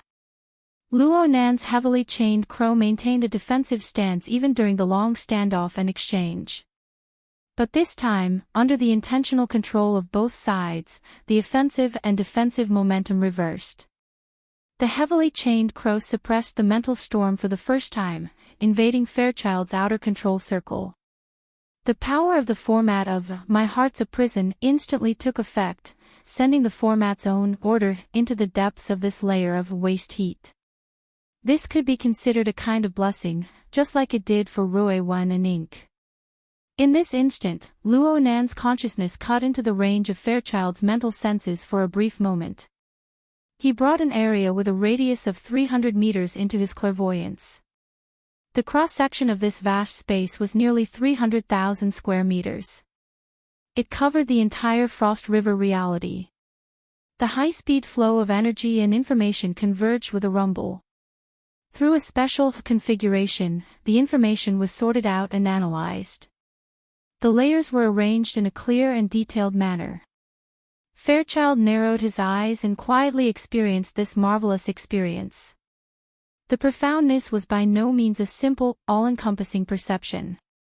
Observation brought order, and order was truth.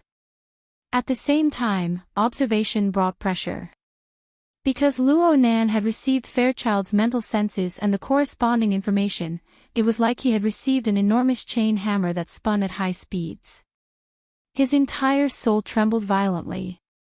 After all, although Fairchild's sensing range was inferior to Luo Nan's, Fairchild's level of understanding and depth far exceeded Luo Nan's level. This was rich nourishment, but it was also a difficult problem that transcended the class. If Luo Nan had not been in an out-of-body state, this attack would have caused Luo Nan to vomit blood and collapse. And right now, even though Luo Nan was in an out-of-body state, he could still sense that his soul strength had been stimulated. It had clearly grown again and could not be suppressed. How am I supposed to go back now? Luo Nan's bitter smile had just returned when Fairchild suddenly took a step forward.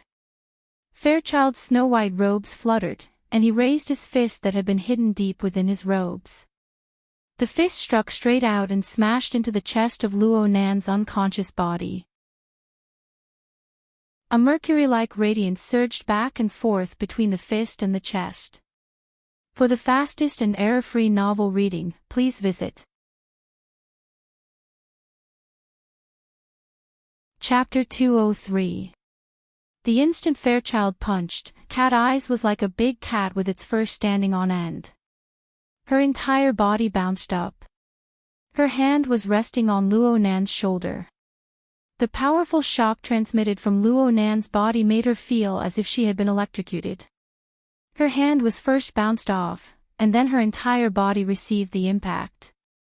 However, this was not the most crucial factor in her intense reaction. At this moment, regardless of whether it was the encrypted channel or her own senses, all of them sent a sharp warning over. The problem was that the warning and stimulation were triggered from multiple points. They came from different directions, different intensities, and different distances. Together, they formed a giant web of danger that made one's scalp explode. It endlessly tested her ability to make decisions on the spot. However, Fairchild's punch had swept away at least 90% of the irritating choices. The only path was laid out before her eyes. Luo Nan's unconscious body bounced up faster than Cat Eyes. His body left the ground and slammed heavily into the wall behind him. He crashed into it with a boom. The mercury-like radiance on his chest rapidly permeated the moment of impact. It illuminated Luo Nan's entire body, and then it disappeared without a trace. Luo Nan's body went limp, and he sat against the wall. Cat Eyes leaped back and arrived by Luo Nan's side. However, she did not pick him up. Instead, she pressed down on his neck and pushed him down. She laid down beside him. The instant she completed this action, the soundproof walls on both sides of the room exploded with two bangs. A gap the size of half an adult's body was blasted open at practically the same time. Soundproof cotton, gypsum board, and other composite building materials flew into the air, forming a hazy, turbid mist of dust that covered most of the room. But very quickly, the dark red trajectory of the bullet cut the dust into pieces, and the special bullets bombarded the ground and the walls one after another, exploding one after another. The fragmented smoke screen and the strong sound of the electric current interweaved together, and in an instant, the interior of the VIP room was swept into ruins. It was easy to imagine that if Luo Nan was still in his previous position, he would have been turned into a sieve in the blink of an eye. The other person in the high-risk area was Officer Shuaweluan. He had been hit by Fairchild's mental storm and was sitting on the ground in a daze. He was doing his best to recover. Now, the rain of bullets descended and shrapnel flew everywhere, covering him within. Fortunately, Shuaweluan was wearing the exoskeleton armor. Although he was swept by the wave of attacks, he did not suffer any fatal injuries. Instead, he completely woke up from the stupor of the spiritual shock. Relying on his instincts, he made a few tactical movements in a row and quickly hid in a corner, finally avoiding the frontal attack. The other people in the room were not so lucky. The two police officers who had been pulling Luo Nan and Cat Eyes had been passers-by and background for a long time. But they instantly collapsed in this wave of attacks. It was unknown whether they were dead or alive. Guoju, who was unconscious, was probably the unluckiest one in the first wave of attacks. He was hit directly in the back by a large-caliber sniper bullet. His upper body exploded on the spot, and blood and flesh splattered everywhere. He could not be more dead. The pungent smell of blood and the rapidly surging hostility and killing intent were like an invisible burning flame that invaded Cat Eye's perception. She was forced to constantly change her perception in order to eliminate the interference and capture valuable information. However, the problem was that the other party knew very well that in the face of Fairchild's shield of truth's absolute strength and unparalleled defense, long-range firepower could only be used despite its ineffectiveness. No one would come within 100 meters of it. This made it impossible for her long-range sensing ability to display its full potential. Instead, the target of this concentrated firepower, the Years of Truth, Fairchild, simply withdrew his fist after blasting Luo Nan away. He did not make any special moves, but the radiance around his body was as lustrous as mercury. Thickness could be seen amidst the flowing light. No matter what kind of bullet it was, it lost its kinetic energy before this layer of inconceivable light. The powerful sound and electricity were also blocked outside. This marvelous scene of completely defying the laws of matter caused a chill to seep through the gaps of Cat Eye's teeth. She felt that it was inconceivable. It was precisely because of Fairchild's dazzling performance that he attracted the majority of the firepower. Cat Eyes and Officer Schwa were able to catch their breaths. Wretched cries, weeping, and groans could be heard endlessly from outside. Even though the majority of the players had left this troublesome place due to the series of unforeseen events, there were still some people who were either enchanted or watching. They did not evacuate in time. The 2 firing points of the Knights of Equity opened up, and the 2 bullet trajectories on both sides of the room became a human domain. Compared to the chaotic and miserable situation outside, the luxurious room was already in shambles. From beginning to end, aside from the initial 170 decibels explosion of the stun grenade, no one else made a sound. Some people did not make it in time. Some people knew that this was completely meaningless. There were also people like Cat Eyes. After taking 2 deep breaths, she poured all of her emotions into the encrypted passageway. You guys just let the Order of Justice calmly set up 2 firing points like this. Bamboo Pole expressed his helplessness.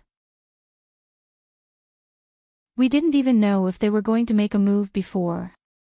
What were we supposed to do? Plus, who would have thought that the Order of Justice would dare to play this big? This internal strife is simply the tempo of a special warfare. He sighed and continued to report the current situation. Right now, they are still filling in people endlessly.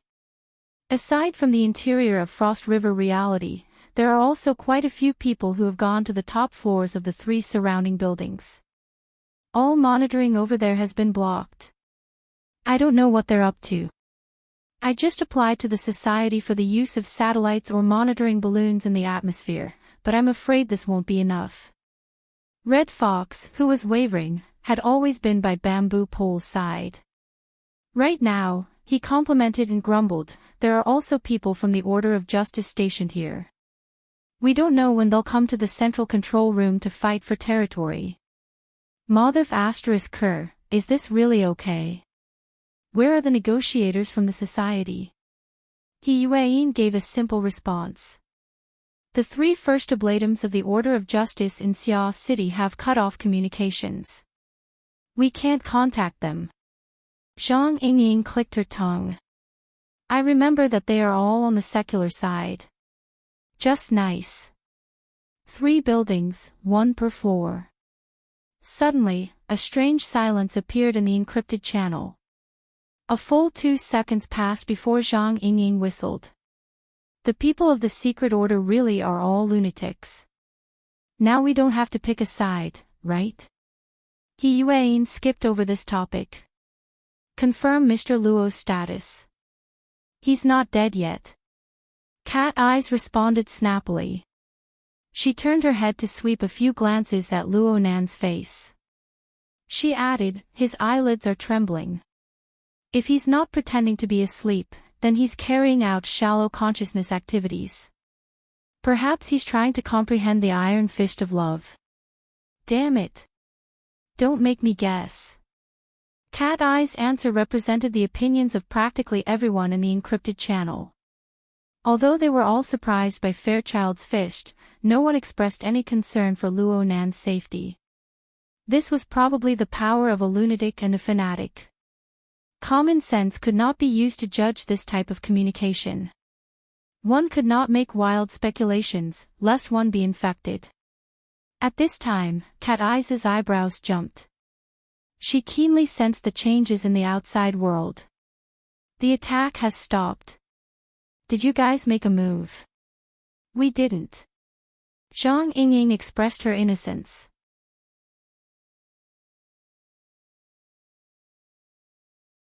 Chapter 204. That kid's surname seems to be Schwa. He might be a disciple of some martial arts master. He's very courageous. Zhang Yingying had a deep impression of the young man who made up for her mistake. Bamboo Pole expressed his agreement, but he quickly added, but he was too rash. He doesn't have much combat experience, and now he can't even lift his head against firearms. Ying, go provide support. He Yuan directly ordered. Zhang Ying shrugged. Sorry, I'm not that familiar with you. He Yuan acted as if she didn't hear this and continued to give orders. After destroying the firepower point, advance counterclockwise and eliminate all enemy personnel with firearms. Don't pay attention to pure ability users. Bamboo Pole will cooperate with you. Hey! He Yuan didn't pay any more attention to her. She continued to issue orders one after the other. Bamboo Pole, first set up a special communication line for White Salt. Then, identify all the firearms personnel and try to save the video. Bamboo Pole understood He Yuan's meaning. That's a good idea. The municipal government and the military have just issued a warning to all parties regarding long-range weapons and highly lethal weapons. We're all enthusiastic citizens now, aren't we? Done. As he spoke, he connected to Bai Xinyan.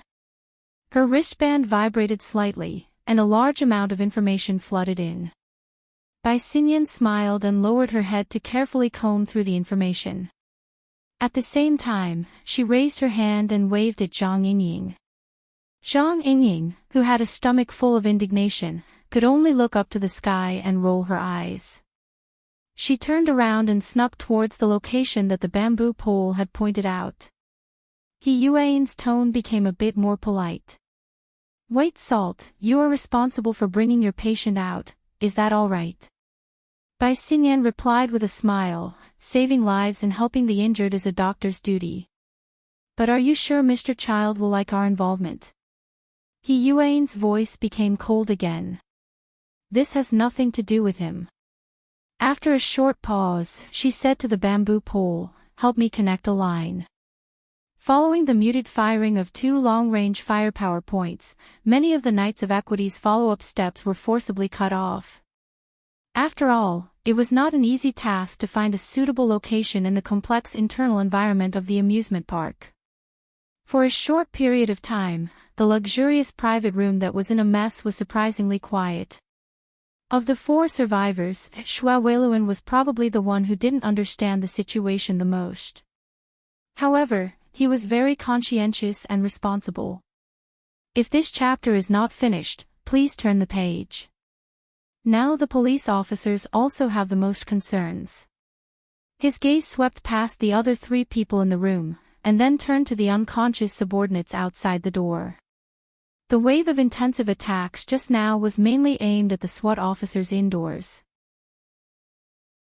The SWAT officers outside were protected by the exoskeleton armor, and their vital signs were still stable at this time. This was also displayed in his command data link.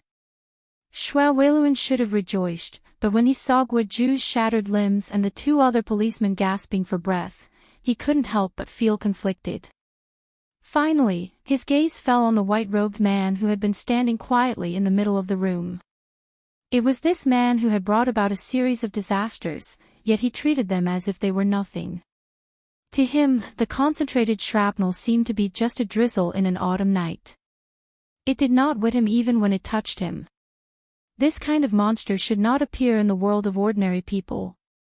The enormous pressure that followed closely with it would follow the fast slope created by the higher and lower levels and crush the weak and confused people like a torrent, causing terrible damage. Xue Weiluan sighed with emotion, which was rare for him. At this moment, a buzzing noise came from the communicator. A somewhat hesitant voice said, "You can talk like this. The police data link isn't that easy to hack into, right?" Even though the distance was a little far and the voice was too faint, how could Xue Weiluan not hear it? His heart tightened. "Leicester. Is that you?" Dad, are you really okay?" "I'm with Nanster's friend now. Everything is fine." On the other side, Xue tried his best to make his voice sound more relaxed. The problem was that no one knew a son better than his father. Xue Weiluan could tell from his son's slight breathing that something was wrong. What's more, the dog's tail, reporting that I'm safe, was a clear loophole right in front of him. Xue Weiluan's mind spun and his hair stood up in anger. You're here. Just based on your mediocre skills? I shouldn't have sent you to the dojo in the first place. Do you know what kind of place this is? In a moment of desperation, Xue Weiluan couldn't care less about anything else. His roar rushed out of his visor and echoed in the ruined private room. Despite being separated by several hundred meters, Xue Lei was still harshly lectured by his father. Xue Lei could only shrink back for a time. Zhang Yingying giggled happily to the side. No matter who was unlucky, she was always able to find some fun. Xue Lei, did you hear that? Get the hell out of here right now, Xue, this chapter is not finished. Please turn the page. Xue Luan's roar swept through the damaged room with air leaking in all directions. There wasn't even a single echo. But Luo Nan, who was pressed to the ground by cat eyes, opened his eyes after his eyelids trembled twice. Oh, Leicester came in. You're awake. Cat Eyes was a bit surprised. I thought you were going to pretend to be unconscious until things were over. Pretending to be unconscious was naturally an insult. Luo Nan just laughed at this. But he soon discovered that he was lying shoulder to shoulder with Cat Eyes. They were too close to each other. The two could even hear each other's breaths. It was a bit awkward. Luo Nan flipped over and sat up. This single movement caused the bones and muscles of his entire body to emit fine sounds. His body froze, but he soon relaxed. He twisted his neck and the expression on his face was rather subtle. Cat Eyes was still lying on the ground. She said with a frown, "Hey, aren't you afraid of getting shot in the head? Didn't they all get cleaned up? The remaining long-range firepower points are all retreating outside." Cat Eyes felt that the two's current posture was far too awkward. She saw that Luo Nan spoke with certainty and thought for a moment. She simply sprung up and glared at him with cold eyes. "How do you know?" "I'm fine." Luo Nan responded slowly. His gaze never left Xue Weiluan, who was on the other side. Xue Weiluan was already hopping mad. This Uncle Xue was such a calm and resolute person. He would act the same way when his own child was in trouble. This sort of interaction was indeed very interesting. "You're really free." Cat Eyes' brows furrowed even tighter. Luo Nan gave off a slightly different feeling after waking up. It was as if his crazy attribute had been strengthened once more. He could sink into a zone of thought that others could not understand at any time and place. The problem was that even if he was crazy, others might not be a fanatic. As soon as Cat Eyes had this thought, the fanatic, yes, Fairchild, who had been standing quietly all this time, moved. He turned his body and took 2 steps, immediately attracting everyone's gazes. Even Xue Weiluan temporarily stopped reprimanding his own son to pay close attention. Blocking in front of Fairchild were the 3 multifunctional robots that Fairchild had kicked to a halt not too long ago. Right now, they had already been baptized by the special bullets in front of them. They were completely scrapped. Even the system's self-checks had been suspended. Today is still 2 updates. The holidays are finally here. I won't say anything to avoid ruining my character. See you all tomorrow.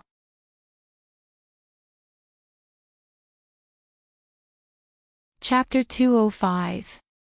Fairchild stood in front of the 3 piles of scrap metal. Wherever his gaze passed, the somewhat distorted metal structure seemed to have been cut by an invisible blade. One by one, they disintegrated. The 3 piles of scrap metal collapsed, revealing the figure of a person. It was Huang Bingjin. This brother had been unconscious to begin with. He was pressed down by a stretcher and there were a few robots blocking his way. He had completely lost his sense of existence. Surprisingly, He had not died under the rain of bullets just now. He had only been injured by the shrapnel. Now he woke up from the pain and began to moan for help. Fairchild extended his hand. Of course, this had nothing to do with Wang Bingjin. In the next moment, a palm-sized metal box silently bounced up from the pile of metal parts and fell into his hand. Is this the storage of the human-faced arachnid? Cat Eyes swept her gaze over the metal box. It was hard for her to match it with the image of the human-faced arachnid. When that damned Guiju had confessed, he had explained the cause and effect of the matter in great detail. With Cat Eye's long-range perception, she naturally would not have missed it. Inside the metal box was the core object that had triggered this incident. It was the raw materials for the creation of the human-faced arachnid and the corresponding key information. As long as she had this metal box and used a special method to restore it, a human-faced arachnid could jump out at any moment. Even though it was just a model, it could be said to be a fake. It possessed extraordinary power and functions. The reason why the previous performance had been like a farce was mainly because the driver, Wang Bingjin, who was moaning and wailing on the ground, was far too clumsy. Fairchild quietly sized up the metal box. He was extremely serious and focused. Because of this, everyone present unconsciously held their breaths and focused their minds. They were afraid that they would alarm this person and cause some sort of trouble. It was at this moment that a voice suddenly rang out, "Fairchild, do you not feel even the slightest bit of regret when faced with this masterpiece?" Everyone else in the room was fiercely shocked. Cat Eyes felt a chill run down her back. The voice had come too strangely. It had appeared out of nowhere in this messy room. It was weak and sharp, like the hissing of a snake when it flicked its tongue. She had not sensed such a special voice at all. It had clearly rung in her ears, but she could not grasp any clues. The so-called long-range perception had become a mere decoration. In the encrypted channel, this chapter has yet to end. Please continue. Yin uploaded a message. Secret bound first oblatum, words of Krite. At this moment, anyone in the channel who had some understanding of the Order of Justice's organizational structure was trembling in fear. The Order of Justice was a world-class secret order. Moreover, they regarded fair exchange as their core doctrine. When it came to oaths, they placed unimaginable importance on them. This was especially true for the secular side. Many of their core secrets and profundities were maintained by strict and cruel oaths. From the lowest to the highest, the overt oath, the secret pact, and the heart illumination were the witnesses, executors, and punishers of the oaths. They were also the axis of power in the entire church's system. Although the secret-bound first oblatum was only in the middle of the first oblatum rank, within the Order of Justice, the status of a priest was one level higher than that of the other members of the Order of Justice. Even a worldwide secret order like the Order of Justice only had a little over 100 members. On average, each large metropolitan area would only have 1 or 2 members. Therefore, every single one of them had the power to oversee an area. They had the power to take charge of an area by themselves. In terms of political status, the society needed to bring out the leader of the Xia City branch, Ouyangqin. Only then would they be equal. But upon careful thought, it was not strange. This sudden chaos was a contest of power between the upper echelons of the Order of Justice. Fairchild, the Years of Truth, was an illustrious powerhouse even on the world level. He was infinitely close to the domain of extraordinary. From the looks of it, the extravagance of Frost River reality really did not amount to much. It was just that the innocent citizens lying in pools of blood and the insignificant ability users like them had to suffer. Damn it! That's enough. Red Fox could not help but complain in the encrypted channel, this is no longer a problem of a city gate catching fire. This is simply a fight between gods. Normally, they can't even hide, but they actually ran into us with their eyes wide open. For the time being, no one replied to him because Fairchild responded, no matter how exquisite a work is, it is nothing more than a toy to satisfy the selfish desires of a blasphemer. I don't see how it has the qualifications to be called a masterpiece. The secret-bound first ablatum used the secret technique of words of Crite and laughed in a low voice. As for where he was, no one knew.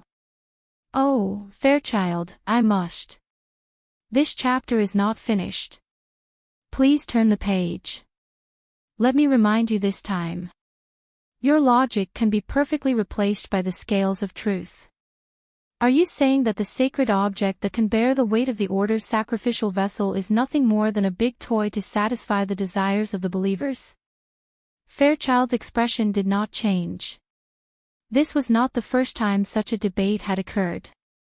He knew very well that using words to refute Wang was meaningless. And Wang, you only need to understand one thing. This thing will not return to your hands. Your laughable, divine replacement will ultimately become a meaningless dream. So you choose to cooperate with the Ability User Society.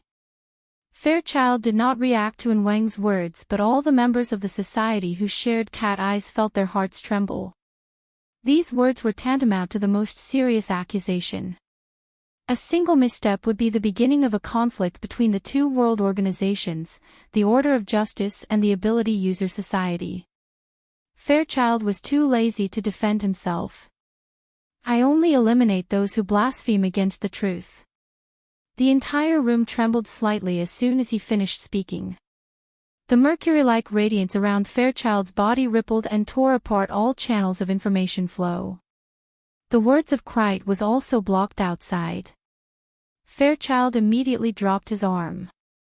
The snow-white sleeve of his robe covered the metal box. No one knew what he would do next. However, the encrypted channel was in an uproar because of this series of words. Red Fox was the most excited. He let out a blood-curdling scream.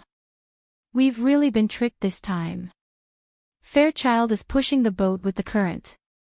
He's using it too ruthlessly. Eliminate your sister.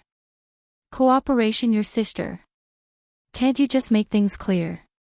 Zhang Yingying had entered the channel a little late and she had not looked at the historical information in detail. She was completely confused and had the mentality of watching a good show. That metal box is really crucial. I'm afraid there will be a bloodbath over it. The human-faced arachnid is hidden in this box. That Guiju came specifically to retrieve it. But I heard him say something about downloading it. Bamboo Pole, a technician, was more concerned about technical issues. He asked Cat Eyes, what did that Guiju say earlier? Cat Eyes shared her perspective with her companion. She happened to be in the middle of Fairchild and Guiju's conversation. Most people in the encrypted channel did not receive the complete message. It was inevitable that they were confused at this time. Chapter 206. Cat Eyes felt a headache coming on. This involved some complicated theories and Guiju himself was muddle-headed. Naturally, some parts of his explanation were very vague. There were many parts that she did not understand. She could only speak in a simple manner. I heard that this is the most successful experiment of the secular side's human-faced arachnid. If they continue to research it, their final goal will be to mass-produce it. Am I right? Hey, I'm asking you a question. Cat Eyes jabbed Luonan. Luonan was a bit surprised. You're asking me. Who else would I ask? This is a serious matter that Fairchild needs to handle. You chatted so happily with him. Did you ask him clearly? There's no value in discussing this. Luonan shook his head honestly. His conversation with Fairchild mainly concerned the mutual interference between the mental and material planes. As for the human-faced arachnid exoskeleton armor, it was a simple structure on the mental plane. It was also a simplified version. It could not even be considered a soul configuration. How could there be any discussion? Cat Eyes could not help but roll her eyes. It turned out that this person had not come out of his mental state. Red Fox, who had been highly nervous and had long since been resentful, could not help but let out dozens of clicking sounds in the encrypted channel. In the end, he chuckled coldly. "Mr. Luo, young Master Luo, are you saying that our group of people took the risk of falling out with the Order of Justice and came here to support you just for this thing that has no value in discussing? Great. You really are great. Then we won't serve you anymore, okay?" Red Fox swung his hand and walked away. Bamboo Pole saw that the situation was not right. He grabbed Red Fox and said, "Hold on. Don't be angry." Luo Nan didn't make it clear. The topic of discussion between him and Fairchild is a bit more abstract. It might not be related to this matter. So you know about abstract. That's why we accompanied him here and there. I've said it before. The goal of today's operation was unclear from the beginning. The responsibility was unclear. We rushed over here based on the guidance of a mental patient. We didn't see the human-faced arachnid, but we bumped into the infighting of the Order of Justice. In the end, the main character didn't even make a move. We shamelessly went up and spent a lot of effort to clean up the mess. Hee, the henchman of the Order of Justice, the vanguard of the conflict. Does this name sound good? Red Fox was furious. If he had not been involved in this matter, he would have treated Luo Nan and Fairchild's exchange as a joke and laughed it off. But now, he and Bamboo Pole were in Yulon Hotel's central control room. They had already been exposed. If this chapter is not finished, please turn the page. The Knights of Peace would come over sooner or later. Conflict was inevitable. It would have been fine if Luo Nan had been able to clearly sort out the cause and effect of the matter at this time. He would have apologized and added thanks. But in the end, Luo Nan just said, "There's no value in discussing." Just how ignorant was this brat? Furthermore, he had a deeper worry. Up until now, the society still hasn't given a clear explanation. The experts haven't arrived yet, and there's no sign of any coordination. If we really discuss this matter with the Order of Justice in the future, what would we amount to? The first wave of cannon fodder. Or are you using him as a scapegoat? Bamboo Pole continued to advise him, "You worry too much. President Ouyang isn't that kind of person. That's because you haven't seen what the headquarters is like. Or perhaps, do you think that this sort of thing can be controlled within the boundaries of Xia City? Brothers and sisters, do you still not understand? This matter has already gotten out of hand. These secret orders are the best at dealing with matters of faith. They make a mountain out of a molehill. Headquarters, on the other hand, is politically correct from start to finish. Right now, we don't even have a single piece of evidence. Don't tell me that we have to send over the call records to prove our own innocence." He Yuan tried to advise him, "Red Fox, I'm talking to Boss Luo." "Secretary, shut up." Red Fox grew angrier the more he thought about it. He didn't give face to anyone. He scolded anyone who dared to speak. The encrypted channel became extremely awkward when these words were spoken. Red Fox made it clear that he only wanted Luo Nan's attitude. Anyone else who spoke would only add fuel to the fire. Luo Nan was distracted for a few moments before he discovered that he was being targeted by Red Fox. He wasn't really ignorant. He just didn't think too much about it. He just spoke his mind. The faith product he named the human-faced arachnid exoskeleton armor was essentially a simplified version of the soul configuration. With the live demonstration from before and the wraith sign as a solid reference, Luo Nan just needed to gather enough negative emotions to create one on the spot. It wasn't a difficult matter. This wasn't Fairchild's area of expertise. Fairchild probably didn't know this better than Luo Nan. Luo Nan felt quite wronged for a time. But when he thought about it from the other side, he had rashly reported the warning of the human-faced arachnid. He didn't listen to Huayan's instructions and headed straight for the site of the incident, causing the situation to escalate. He was indeed in the wrong first. Red Fox had faced many changes to the mission target. Though he grumbled endlessly, he still followed them from start to finish. Now he was facing a direct conflict with the order of justice. The danger was extremely high. Please continue to the next page if this chapter is not finished. He really did have the qualifications to get angry. Luo Nan didn't mind apologizing and saying a few soft words. However, he really didn't know how to respond in this complicated context. He looked at Cat Eyes, who was closest to him. Cat Eyes had her arms crossed over her chest. She had a cold and cynical expression that said, "Seeing you embarrassed makes me feel good." However, the index and middle fingers of her right hand were raised and hooked downwards. Her meaning was for Luo Nan to lower his head and admit his mistake. She had been sharing her perspective all this time. This method was more covert, making it harder for others to discover her. However, this kind of notification was far too vague.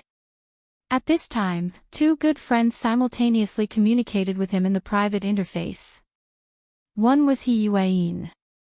The other was actually Zhang Yingying. Apologize to Red Fox. Try to communicate with Fairchild. Ask him clearly about the human-faced arachnid. Say a few words to Fairchild. Put on a show. Red Fox is a grumpy person. Give him a way out of this embarrassing situation. The messages from the two were different but the meaning was the same. They were both teaching Luo Nan a way to ease the situation. He Yuan's actions were consistent with her style. However, Zhang Yingying's secret assistance was a bit unexpected to Luo Nan. Luo Nan wanted this kind of specific guidance. He let out a breath of relief and obediently responded in the encrypted channel, "I'm sorry, Red Fox. I didn't think things through just now. I'll communicate with Fairchild a bit more." Luo Nan was pondering as he spoke.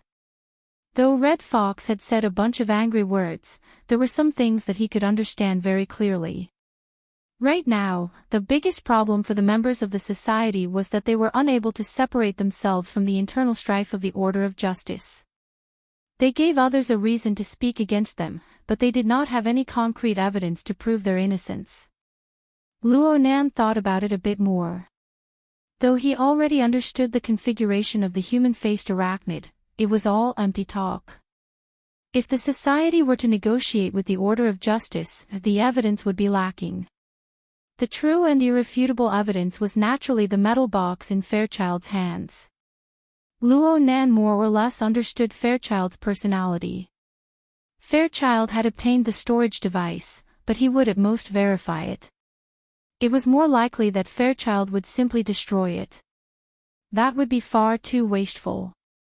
With this thought clear, Luo Nan spoke to Fairchild, "Mr. Fairchild, if you don't need that storage device, leave it for us to store as evidence." Cat Eyes, ? He Yuan.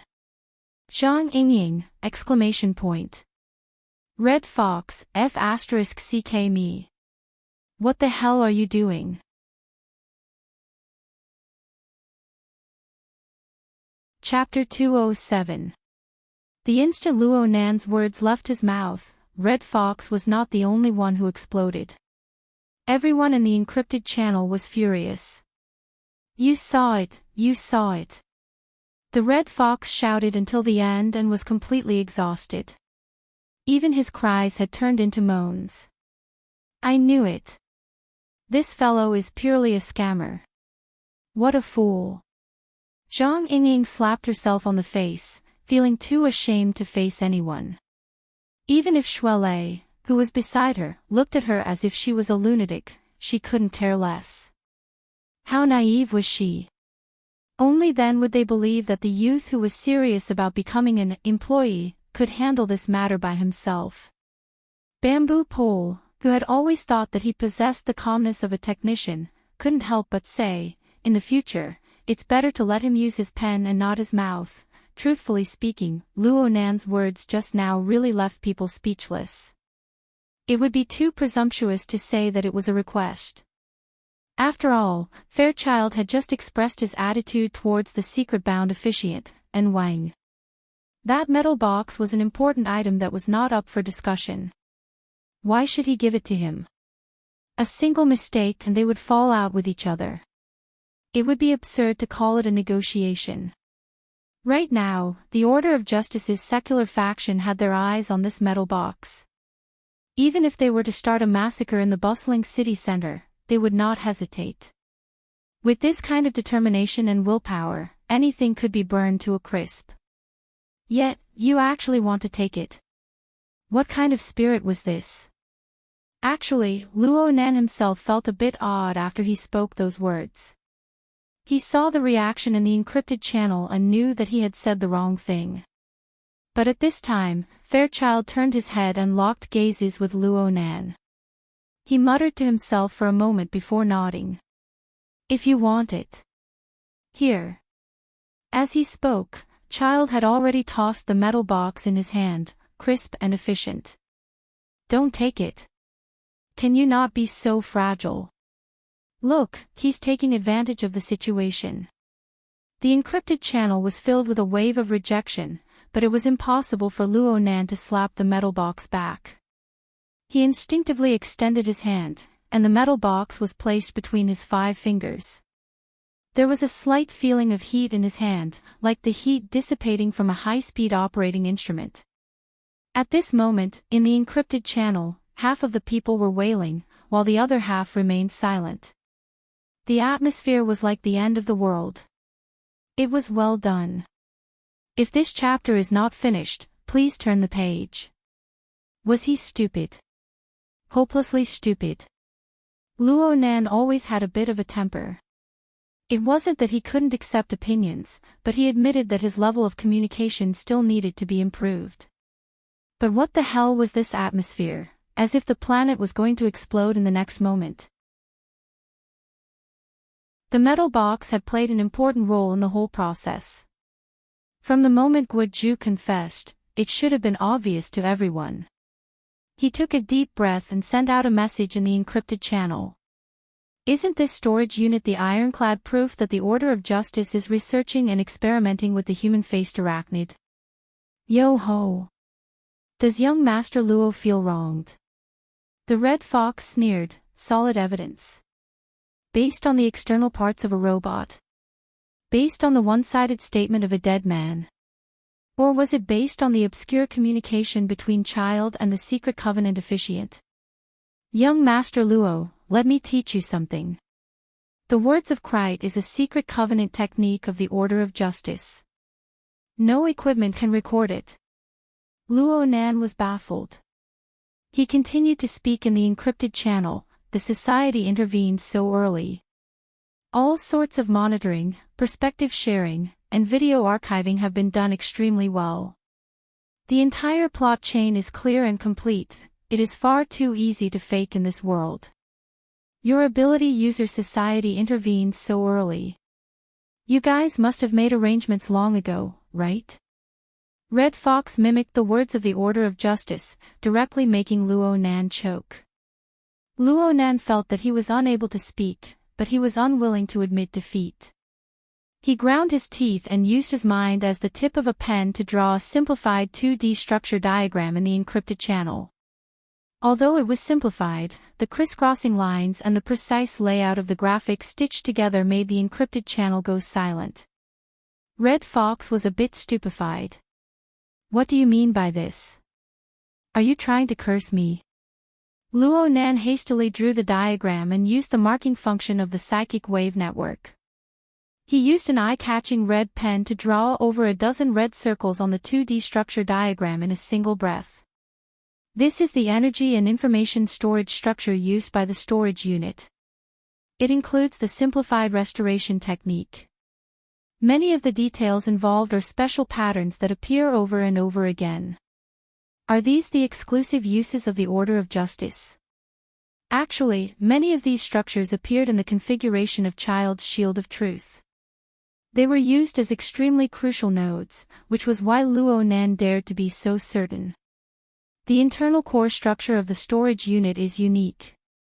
If this chapter is not finished, please flip the page. Special craftsmanship and usage. Tracing back from this clue and combining all sorts of information and evidence, wouldn't we be able to seize the initiative and solve an ironclad case? Red Cat was defeated by this technological geek's way of thinking. He didn't know how to respond for a time. Bamboo Pole, who was next to him, was watching with rapt attention. He muttered, "I don't know if this is the exclusive craftsmanship of the Order of Justice, but from the information I've gathered, there are indeed many similar structural arrangements within the Order of Justice's internal rituals. It's just that they're a bit deformed. Is it used for storage?" Bamboo Pole was an outstanding hacker, but he was also an expert in researching secret orders. His words naturally held a lot of credibility. The group's attention was more or less scattered due to the matter of the structure diagram. Zhang Yingying asked curiously, "Is this the internal structure of the metal box? How did the precision of your senses improve so quickly? If this is the internal structure of the storage unit, then it's the result of my mental senses just now. Then, with the volume of the metal box, the precision of my mental senses should be close to the micron level." After entering the encrypted channel, Bai Xinyan, who had been silent all this time, spoke for the first time. She spoke with a dull tone, "Student Luo Nan, the burden on your body is too heavy." Luo Nan remembered that she used to address him as Mr. Luo. Was this a drop in status? He was stunned for a moment before he responded, "There's nothing wrong with my body. I just believe that this evidence is sufficient to prove the facts. It can be completely turned into an ironclad case." Red Fox slowed down after being continuously interrupted by these people. He saw that Luo Nan was still stubborn, so he went all out with Luo Nan. "Handle a case." "What case will you handle?" "Handle whose case?" "Who will handle the case?" "The society handles the case of the Order of Justice." "That's not called handling a case. It's called conflict. It's called all-out war." Young Master Luo, no matter how large the ability user association behind you is, it is only a loose organization of members. A single operation would cause quite a few people to run away. As for the Order of Justice in front of you, it is a world-class secret order with millions of pious believers and a handful of extraordinaires. Do you understand the gravity of this? Also, there's a common saying in this world. It's called, "One yard is another yard." The society can make things difficult for the Order of Justice. They can say that they are raising human-faced arachnids. There's no problem with that. But for the Order of Justice, you can't involve yourself in their internal affairs. This is F*King politics, this is F*King reality.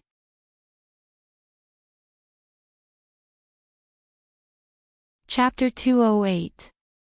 A string of cynicism and mockery was sent over. While Red Fox was talking incessantly, he made the same mistake as a newbie. He used the hexier as a communication device. He completely forgot about telepathic communication and simply roared. After this wave of roars, Red Fox's mood did not ease. Instead, he became even more agitated. He smashed his fist heavily on the control panel and cursed, "Idiot." Even so, he still felt agitated. He tugged at his red jacket and cursed again, "Scammer." Bamboo Pole shook his head. He did not speak in the encrypted channel. He only spoke in a simple manner and advised, "Don't look at how he calls you mister. He's still a child. Also, Xia City is different from Whose City." Red Fox's expression turned even uglier when he heard the words Whose City. He swept an icy glance over. The only difference is the distance from headquarters. Back in the day, I ran out of Whose City like a dog. Now that I'm in Xia City, I don't want to become a dead dog and be casually thrown into some garbage dump. Bamboo Pole shrugged and did not continue to persuade him. This was because the monitoring system showed that there were a few unfriendly faces heading towards the control room. He sighed and asked in the encrypted channel, "The expected trouble has come. What should we do?" Yuan asked him, "Can you confirm the enemy's weapon right now?" Bamboo Pole understood Yuan's meaning. She was not asking about the people who were about to block the door.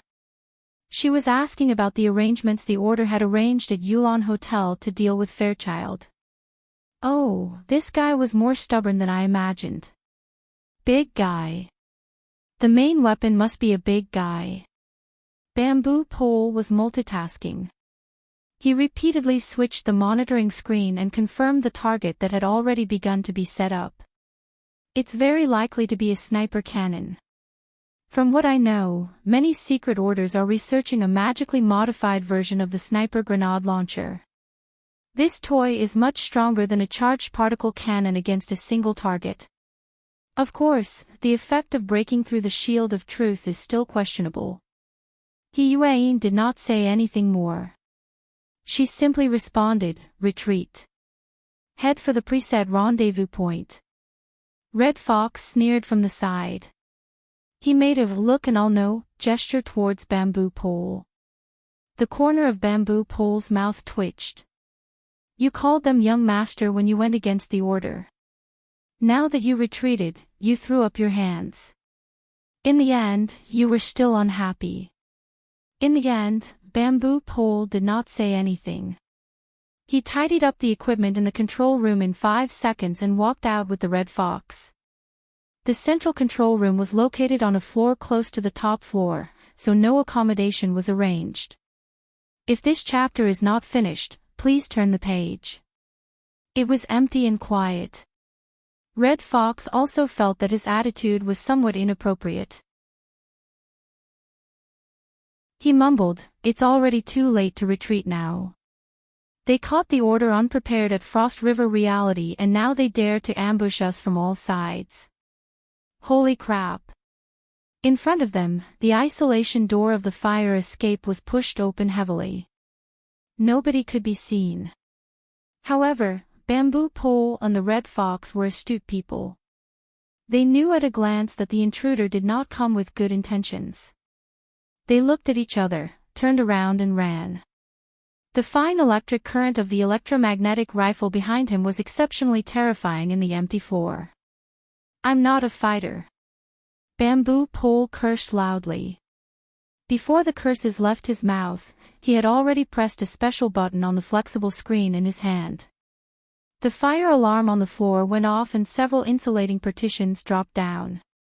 The electromagnetic bullet left the chamber but it exploded against this layer of transparent partitions. It only pierced through one layer before its trajectory changed. At this time, the side door opened.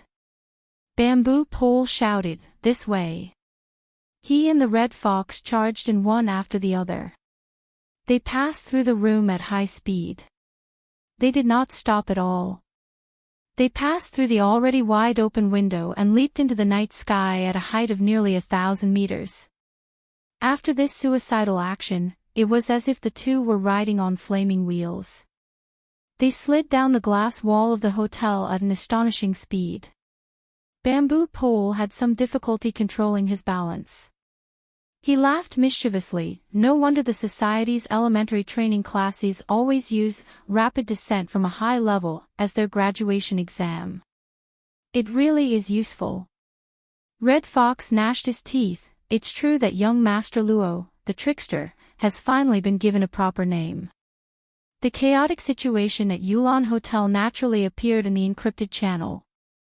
Red Fox, who complained the most, could not be distracted right now. Luo Nan received less than half of the criticism, but his mood did not improve. Words were like knives. They did not cut the skin, but the pit of the heart. Luo Nan was baptized by Red Fox's political and realistic speech. He was speechless. This was not to say that he felt that he was wrong. On the contrary, he felt that the louder Red Fox clamored, the more the resentment in the depths of Red Fox's heart surged. In the end, Red Fox was not targeting Luo Nan at all. It was clearly the political and realistic things that he had always flaunted. Luo Nan was nothing more than a target for ridicule and ridicule. If what Red Fox said was true, then the Order of Justice had used this demon as a reference when the human-faced arachnid was wreaking havoc in Xia City and engaged in sinister research. Then the facts were right there. The irrefutable evidence was like a mountain. In the end, the Order of Justice could be easily exempted and even bite back. What did this mean? This chapter is not finished. Please turn the page. As for the veracity of Red Fox's words, let's not talk about the reactions of some people in the encrypted channel. Luo Nan's personal experience with the Blood Flame Order was a very good example. Mo Luan had brought the human-faced arachnid to graze, and made a move against the members of the society. In the end, the matter was left unsettled. Back then, Luo Nan had taken over the human-faced arachnid's nest. He had taken great advantage of it, so Luo Nan did not think too much about it. Now that he thought about it, wasn't it just as Red Fox had said? Politics. Reality. Luo Nan would not find it strange at all if this happened in the secular society. This was because he had a pessimistic view of the hearts of the secular people. But right now, the enormous ability user organization of the inner world, which had largely detached itself from the secular world, was like this as well. Luo Nan still wanted to carry forward his grandfather's formatting theory in the society. If there was no difference between this place and the secular society, how could he guarantee that his grandfather's theory would not suffer the same fate as it did back then? Disappointment. He was extremely disappointed. This was Luo Nan's current state of mind. He did not want to say much. He just flipped the warm metal box in his hand back and forth. If it was possible, he wanted to be quiet for a bit. But how could he have the chance to be quiet right now? As his state of mind flipped along with the metal box, he clearly sensed that there was clearly some sort of extremely obscure power on the mental plane. It was currently creating disturbances in this region. And the feeling was extremely negative. It was like a gloomy layer of clouds that obscured most of the pulsation of life. Luo Nan could feel the malice rippling through the void. This was the true means of the secular side. Luo Nan's hand stopped moving as the dark cloud pressed down. He raised his head slightly and just happened to meet Child's eyes. Those gray pupils looked like layers upon layers of hazy dark clouds at first glance. However, the firm willpower was like sunlight that pierced through the clouds. It was hard to look straight at. Child did not know why Luo Nan was in a daze. His gaze still fell on the metal box that Luo Nan was flipping over and over in his hand. A moment later, he suddenly spoke, "We have yet to touch the entirety of truth. We are filled with anticipation toward its true appearance. Because of this, we are exceptionally unable to endure interference, as well as the blasphemy toward our pursuit of goals. The truth has yet to be seen in its entirety. I can only guarantee that the place I stand is the domain of truth." As his voice rose and fell, the light on his body flowed like mercury. It reflected a faint glow on the ground, and a blurry wave of light spread outward. Men are afraid of entering the wrong profession.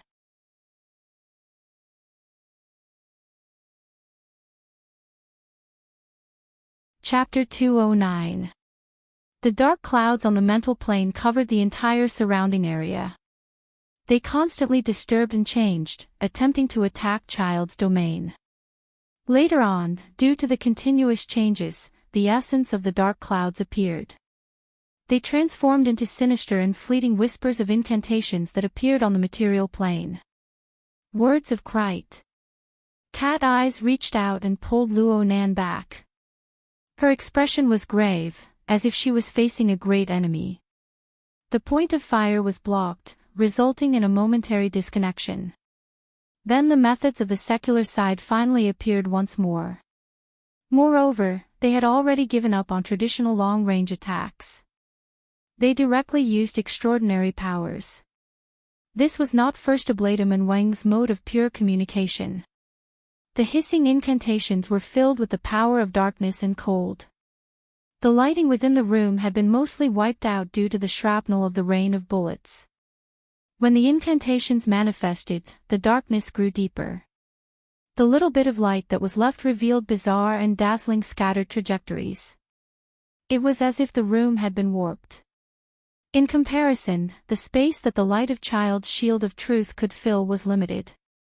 However, the place where he stood still shone with light. It was pure and clear. No matter how the incantations disturbed and changed, not even a little bit of it could seep in. Luo Nan's eyes focused on the pure and clear light. He muttered hoarsely, "The place where I stand is the domain of truth. If you want to believe in religion, you'll have to wait until you return alive." Cat eyes tugged at Luo Nan again, indicating that he should pay attention to the encrypted channel. He Yuan had already issued the order to retreat. Luo Nan did not move. It would not be easy for them to leave under the current circumstances. In the next moment, the light coming from the main door was cut off. There were 2 more thumps. Someone was knocking on the door frame. The force was so great that the entire room seemed to tremble twice. However, the person at the door did not seem to have any intention of deliberately exerting force. This person was not wearing any protective armor. He was over 2 meters tall. He stood in front of the door with his head slightly lowered to avoid bumping into the door. He was even bare-chested. His skin was pitch black and glossy. His bulky muscles were connected by tough fascia. They rose and fell with his breathing. He was like a standing black tiger. Just by looking at his physique, he was stronger than the already tall and sturdy Child. The person ignored the gazes of the others in the room. He simply welcomed the light from Child's body and grinned, revealing his snow-white teeth. "Mr. Child, long time no see. Oh, you might not remember me." "Baze," a Child whispered the man's name. "Thank you, Mr. Child, for remembering me." The dark-skinned man named Baze addressed him as Mr. Child. His tone was polite and gentle, which did not match his appearance. "I've always been very grateful to you for teaching me when I first joined the cult. You were the one who taught me the stages of cultivation and the importance of temperance. Unfortunately, I chose another path in the end. I feel that the unrestrained, simple, and violent style suits me better. Moreover, my strength has not left me because of this." Luo Nan watched Baze display the appearance of master and disciple reuniting, but he felt an extremely dangerous tension emerge from the body of this dark-skinned brawny man. He could not help but ask, "Who is he?" "Black Tiger Baze. He's the vice captain of the Knights of Equity's Xia City branch." Cat Eyes extended her hand to support the crooked brim of her hat. She subconsciously made her entire outfit more neat and tidy in preparation for the upcoming bitter battle. Since there was internal strife among the upper echelons of the Order of Justice, the appearance of a fellow like Baze was not strange at all. However, the pressure of theory and the feeling of reality were different in the end. She needed to give Luo Nan, who lacked common sense, a supplementary lesson. At the same time, she gave herself a reminder: he's a freak who can defeat and awaken purely by relying on his innate physical strength. But there are also people who say that he obtained this ability through the Order of Justice's life and death sacrifice.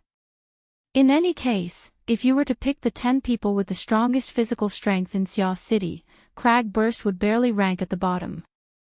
Senior Giant Arm and Senior Zong Ji of the society would probably rank in the middle. They rely on explosive power and skill to win. And this person can rank in the top 3 no matter what. Luo Nan went, "Oh." Finally, he had a clearer understanding of Baze's strength. He had personally witnessed the abilities of Crag Burst and Giant Arm. Crag Burst was someone who could remain unscathed even under high explosive incendiary bombs. As for Mr. Giant Arm, he was a pure martial artist. The power of his fist penetrated through the metal box and forcefully stuck Jack, who was in the deep blue walker state, to the spot. He truly did possess inconceivable skill. Luo Nan did not know what kind of style he would display when he truly fought. Baze was able to suppress those two in terms of physical strength. His strength could be imagined. At this time, He Yuan sent out a message in the encrypted channel, "Pay attention." Baze's physical strength is admittedly powerful, but he has never relied on his physical strength. As for what he relied on, Baze, who was blocking the entrance to the room, had already begun to reveal it. He took a deep breath and lowered his head slightly. His pitch-black skin was already shining with a glossy sheen. Pattern after pattern continued to light up. It was as if an incorporeal object was writing warped characters on his body. The light in the surrounding area warped even more fiercely. It was as if every character had ignited with fire, penetrating deep into his body and burning through the void. The hissing of the words of Krite echoed like this. Aside from the hissing of a viper, it was also like the sound of flesh burning. He Yuan's interpretation was updated in a timely manner. Baze is a human weapon of the order of justice. Through him, the first ablatum can fully display the power that exists on the mental plane. So there's actually such a method. Luo Nan had gained some experience. This was a method of application that he had never thought of before. For a pure mentally enhanced user, this should be quite a decent change. It was just that the human weapon was not that easy to cultivate.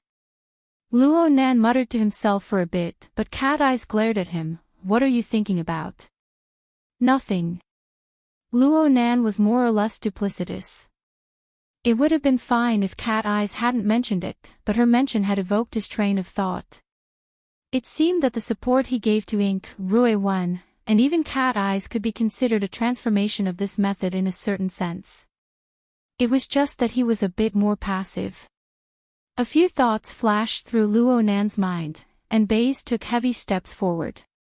His robust body entered the room along with the darkness. The muscles on his body rippled in an orderly fashion, and the bizarre characters seemed to come alive. Every time they shifted, they formed a demonic and bizarre scene. It was as if dark flames were emitting from them as they pounced forward. The dark flames intersected with the area of light around Fairchild's body. In an instant, black and white rays of light fused to form a distorted layer of ash.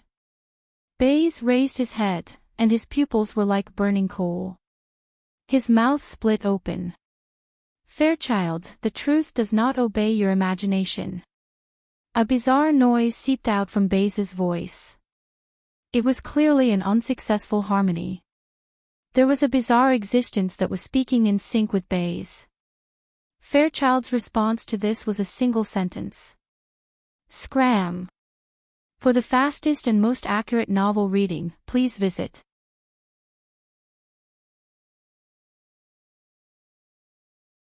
Chapter 210. Fairchild's snow-white robes fluttered, and the mercury-like radiance suddenly undulated. The gray layer that had just formed was torn apart. Baze's feet left the ground from the powerful assault, and he flew backward involuntarily. Mirror of Truth. Through Cat Eye's shared perspective, a group of society members who had the time to watch practically spammed the screen with this word. Fairchild practically did not exert any strength in that instant. Instead, he used the Shield of Truth's outstanding technique to forcefully rebound Baze's attack back, allowing Baze to absorb it all. One only needed to look at the momentum of Baze's raging dark flames to know just how inconceivable it was to achieve this near total reflection. This was Fairchild's most classic method of judgment. Though he had never determined the name of this move, he had long since given it a proper name in the circle of ability users. It had an illustrious reputation. Luo Nan could see it even more clearly. It was not a simple matter of the material plane, nor was it an effect of physics. It was a structural power formed by the mutual interference of the mental and material planes. He could even capture the entire process of the intense ripples that blossomed on the mental and material planes separating and merging. In the end, they converged on the material plane to form an enormous impact force. However, Baze's mental plane remained stable. He even took the initiative to change the flow of energy. The impact force on the material plane became stronger, but it also eliminated the damage to the mental plane, maintaining the stability of the domain of words of Krite. From this perspective, Baze was not actually at a disadvantage. The power of the two had always been cutting back and forth between the mental and material planes. The most difficult part of this method lay in realizing the transformation technique of mutual interference. Whether it was Fairchild or Baze, they both achieved this through the structure of the interference of body and soul. Their inhumanly strong physiques and firm willpower were precisely the foundation to realize this transformation. It would be very difficult for Luo Nan to realize a similar transformation mode in his lifetime. However, Luo Nan being able to pry into the marvels of this was an inconceivable matter in and of itself. No one had expressed their views on this deep mechanism in the encrypted channel. Cat Eyes, who was beside him, could not even approach the battlefield with her mental senses. Otherwise, she would most likely suffer a backlash. As for Luo Nan, he was able to do all this easily because of his previous exchange with Fairchild. His thoughts were clear in the domain of the mutual interference of the mental and material planes. But on the other hand, he also vaguely sensed that his family's spiritual senses seemed to be somewhat different from others. He used formatting theory to cultivate his soul strength. In terms of the depth of his clairvoyance, Cat Eyes, Mr. White, and other ability users who specialized in perception and the study of the soul had a faint advantage over him. At the very least, his clairvoyance method had never been successfully tracked by anyone. Ever since he understood the mysteries of soul breathing, he was able to switch between the shallow and deep layers of the mental plane at any time, making it even more difficult for the observed to fathom. In this way, Luo Nan's special clairvoyance was able to penetrate and analyze a large amount of deep information from what ordinary people saw as ordinary phenomena. This information was then fed back to the configuration of his soul, converging into a unique experience. This experience became the most crucial element for the constant growth of his soul strength. Child once said that nothing was more important than observation. At the very least, this was the truth for enhancers. Luo Nan personally experienced the advantages of this most critical ability. Speaking of which, he had always treated this as a burden in the past. Fairchild blasted Baze away and strode out the door. The mercury-like glow on his body was the special characteristic of his body and soul interfering structure and operating energy. There were many special structural details that would only truly manifest in battle, and Luo Nan was fascinated by them. Because of this, Luo Nan's reaction was especially sharp when this structure was attacked. Fairchild had only walked 3 to 5 steps when he suddenly felt an omen of alarm. He shouted, "Careful!" This warning was not aimed at Fairchild. Fairchild knew very well where Fairchild's weaknesses were. Fairchild hoped to endlessly accumulate an advantage on the mental plane to destroy the structural transformation of Fairchild's shield of truth. However, Fairchild did not give Fairchild the chance. The area he controlled was as stable as a boulder. On the mental plane, only a little bit emerged from the water's surface. No matter how turbid waves surged, it remained majestically motionless. However, the words of Krite seemed to possess a technique that could extract power from the pain of the surrounding living beings. It could rapidly transform. When the words of Krite was fully activated, every living being in the surroundings could be considered its fulcrum. Luo Nan's warning was half a beat too late. The words of Krite hissed loudly just as Fairchild's voice fell. The distorted darkness in the room did not ease because of Fairchild's departure. Instead, it grew heavier. On the mental plane, the words of Krite rapidly spread and permeated, covering a large area. Cat Eyes let out a muffled groan. She released her mental senses out of habit. It was as if she had been bitten by a venomous snake. Her 5 senses and 6 senses all received an attack. The instant of pain was like pressing her head into a pool of venom. The pain made her body go limp.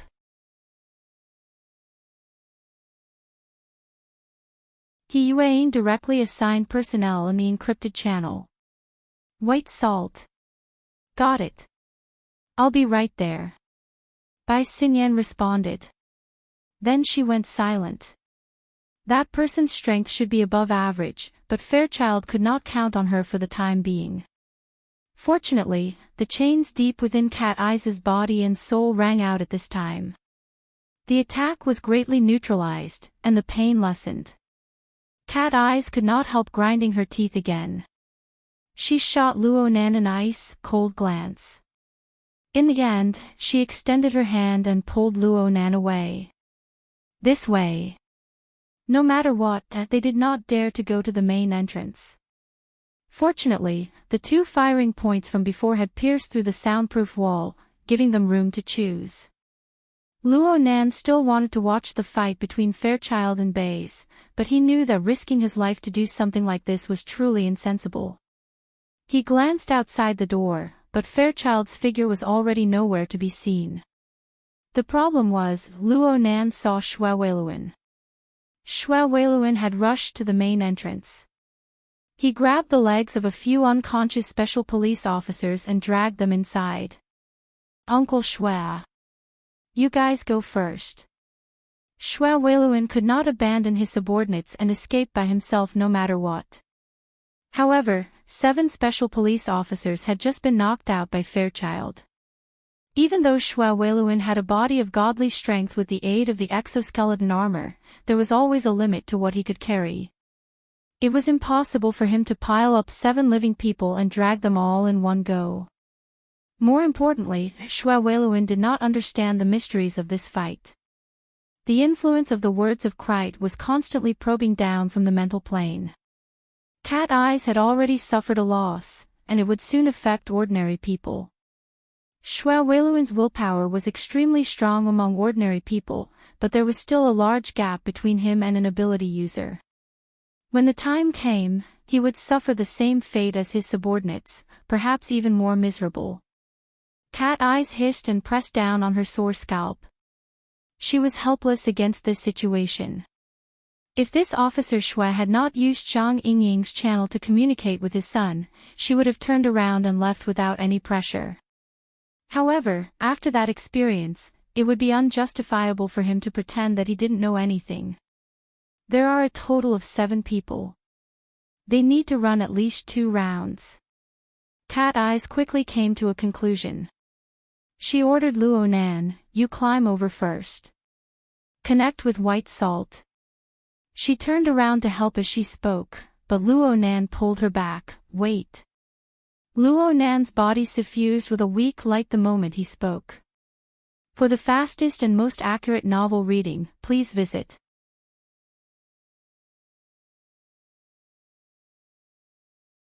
Chapter 211. Cat Eye's pupils constricted. She was able to sense that Luo Nan was utilizing his soul strength. However, this magnitude was clearly beyond her scope. Before joining this operation, Heartwarming had emphasized to her that Luo Nan was currently undergoing treatment due to the serious imbalance between his body and soul. He couldn't utilize his abilities too much, or else his soul strength would cause serious damage to his nervous system. Luo Nan had already courted death once before. But back then, Luo Nan had been communicating with a crazy believer, causing people to overlook the risks involved. But this time, with the precision of Cat Eye's senses, she was able to sense that there were clearly some minute distortions and deformations in many areas of Luo Nan's nervous system. But what the hell was this light? If Cat Eyes saw it, then it meant that everyone else had seen it. Bai Xinyan, who was rushing over, let out a long sigh. With such a willful patient, we doctors are quite troubled. Heartwarming's stern and severe voice cut in. Mr. Luo, please don't overuse your ability to avoid unexpected consequences. These words were quite serious. Cat Eyes received their warning and grabbed Luo Nan's shoulder, wanting to stop him. However, in the depths of his body and soul, the chains rattled. His entire body, from the inside to the outside, was trembling slightly, as if he had been electrocuted. His hands stiffened halfway, and in the end, he couldn't move at all. It was finally here. Cat Eye's heart throbbed. Soon after, her heart was filled with irritation.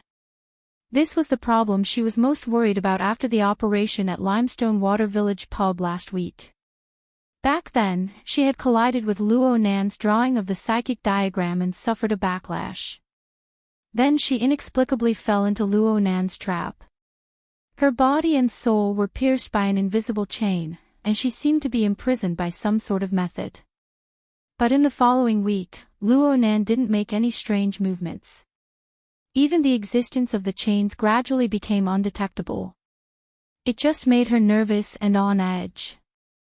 And in tonight's operation, she and Luo Nan were within arm's reach. Luo Nan didn't make any excessive movements. Instead, he used the chains to help her get through several difficulties. Just when Cat Eyes nearly believed that she had misunderstood Luo Nan, the essence of Luo Nan's methods was exposed at this critical moment. Right now, she was just like a cat and dog with a chain on it. Its master didn't allow it to move, so it was strangled by the neck and tossed around with all its might. Cat Eyes glared at him with a murderous gaze. It was not an exaggeration at all. She wanted to pounce on Luo Nan in the next moment and bite his throat. As for using soul force, who cares? Just at this moment, Xue Weiluan's surprised voice rang out. Thanks to Cat Eye's long-range perception ability, she did not need to turn her head to see that each of the 7 special police officers had a set of diagrams materializing on their bodies. It was about the size of a fist. Judging from its shape, it was a tetrahedron with inscribed and circumscribed spheres. Right, it was Luo Nan's avatar that appeared in the encrypted channel. Cat Eyes was slightly startled. The raging flames in her heart paused for a moment. With just one look, one could tell that this phenomenon was caused by the interference of the spiritual plane with the material plane. According to the theory of the soul, the effectiveness of mutual interference in the mental and material planes was directly proportional to the order. In other words, the more orderly the external representation was, the more effective the soul power would be on the material plane, and the more effective its control would be. Especially when Luo Nan was doing 7 things at once. He presented 7 sets of diagrams at the same time. Even if each set of diagrams was the same, even if it was just for show. Before she could finish her thought, Cat Eyes sensed the bodies of the unconscious special police officers tremble. It was clear that they were showing signs of regaining consciousness. Cat Eyes finally could not hold back from turning her head. She stared with wide eyes. Xue Weiluan was pleasantly surprised. He finally realized the source of the change in the situation. He turned his head to look. Luo Nan took a deep breath. He did not make any obvious movements, but the 7 sets of diagrams fluctuated at the same time. Fine vibrations were produced on the mental and material planes. A low buzzing sound seemed to ring in Cat Eye's ears. In that instant, the words of Krite, which had been hissing in their ears all this time, became a bit fuzzy. They never recovered. Immediately, a special police officer let out an "ah" and instinctively sat up. Since there was one, there were 2 more. The special police officers on the ground sat up one by one and turned over. Although they were still confused, the miraculous aspect of this method of awakening their intelligence left Cat Eyes and Xue Weiluan dumbfounded. It wasn't just the 2 present. Zhang Yingying sent a single "ah" in the encrypted channel. She felt that it was impossible to describe her current mood. She simply tossed out a string of dumbfounded emojis and frantically spammed the screen. Ah ah ah. Did someone pass on strength to him this week? Or did a certain secretary duel cultivate with him? This rate of progress is illogical. This technique. Before she could finish spamming the last message, she was silently muted by a certain secretary. However, Zhang Yingying's meaning was what the vast majority of people were thinking. Xue Weiluan was a bit better. In any case, he could use his expert abilities to explain things that he did not understand. However, the most painful part for the professionals of the society was that they could not understand things so simply. It must be known that it was always easier to destroy than to build. To instantly knock a conscious person into a comatose state and to instantly wake a comatose person, one was positive while the other was negative. To go from disorder to order, to go from high entropy to low entropy. The difficulty was incomparable. How in the world did Luonan do it? Red Fox and Bamboo Pole had just run to the rendezvous point to rendezvous with Papercut. He was still gasping for breath and nearly choked to death by Luonan's move. He coughed twice before guessing. Child was the one who overturned this group of special police officers, and then Child taught him a rescue technique. How free could Child be? The truly idle Papercut had been sharpening his nails with a piece of paper, but he had forgotten to do so. At this very moment, it was hard for others to see any reason other than the set of diagrams that had seeped into the chest armor of the 7 special police officers. Look at that person's head. It's exactly the same as these 7 diagrams. Oh right, he just said something about his grandfather's formatting theory. Does it have anything to do with this? What kind of theory is that? Formatting theory. It was a fantastic idea that had been eliminated by reality a long time ago. It had been a long time since she had heard of it. Bai Xinyan strolled through the empty amusement park. The encrypted channel history loaded into her wristband was being searched through her retina. Papercut's formatting theory just so happened to be the keywords she was searching for. She shrugged her shoulders and laughed involuntarily. Also, the 7 diagrams had attracted the attention of practically everyone. Bai Xinyan was no exception. However, the angle of her attention was a bit different from the others. The tetrahedron, inscribed sphere, and circumscribed sphere. It could be considered a very classic example in geometry classes. Its current performance was even more astonishing. However, Bai Xinyan had long since obtained the story of the tetrahedron from an internal report. That scene was much more exciting than its current situation. Soon, Bai Xinyan was able to connect the information she had just obtained with the information she previously knew. Luonan, the scout. Oh, he seems to be a psychic. Before they self-destruct, the Luo family found new value in the theory that had been eliminated. Bai Xinyan blinked her eyes, cutting off the information that was constantly refreshing on her retina. She stuffed her hands into the pockets of her windbreaker, pursed her lips, and walked forward at a moderate pace. Looking at Luonan's situation, he is only a step away from his final destruction. Oh, isn't this a bit too wasteful? For the fastest and error-free novel reading, please visit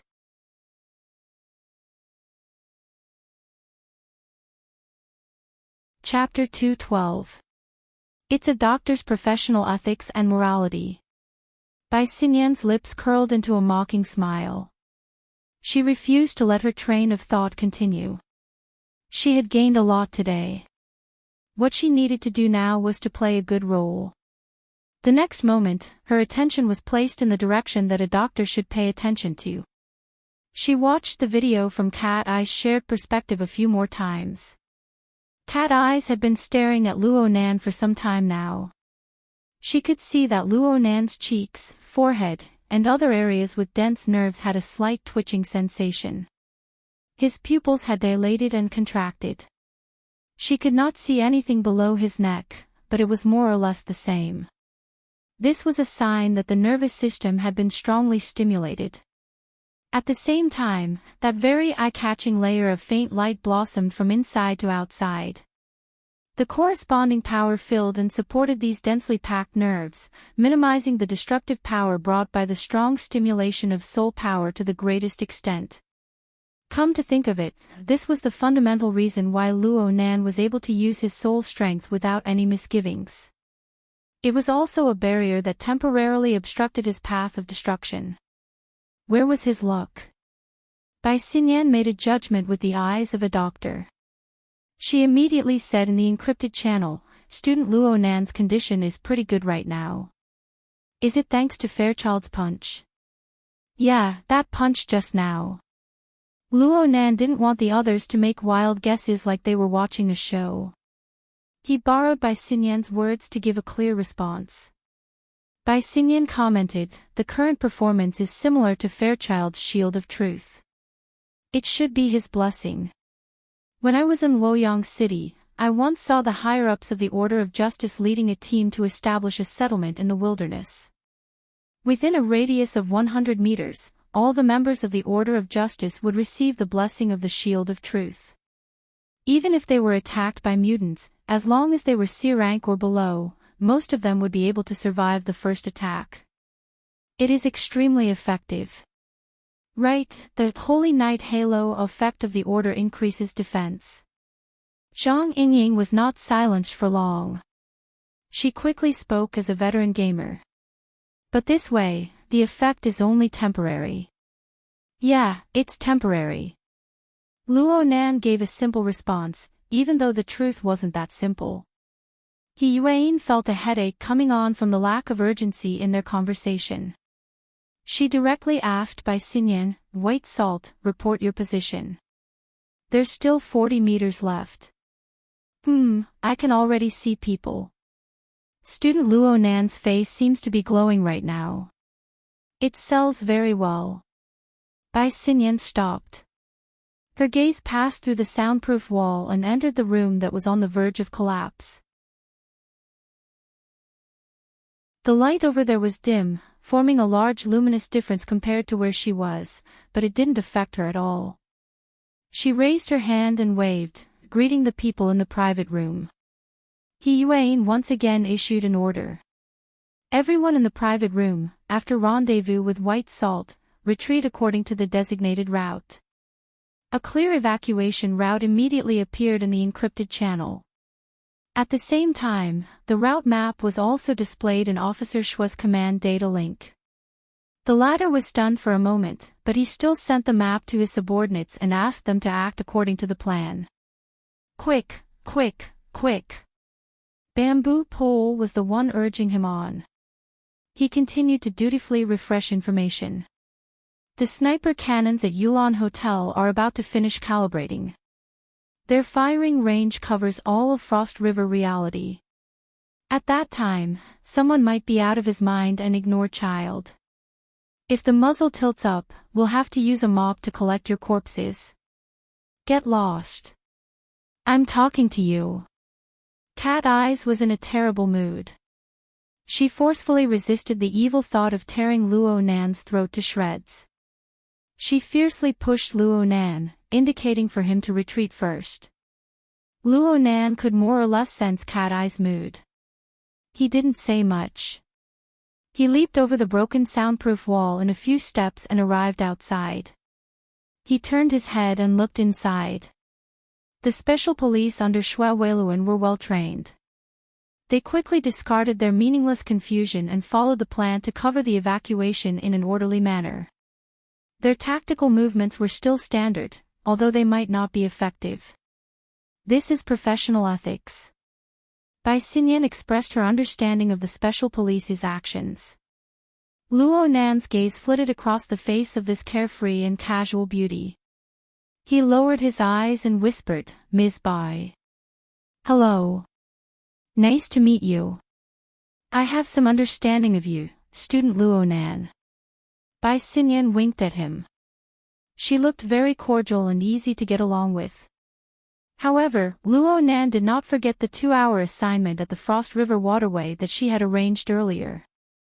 Not to mention the burner simulator that was closely related to it. Luo Nan was a bit wary of this beautiful lady.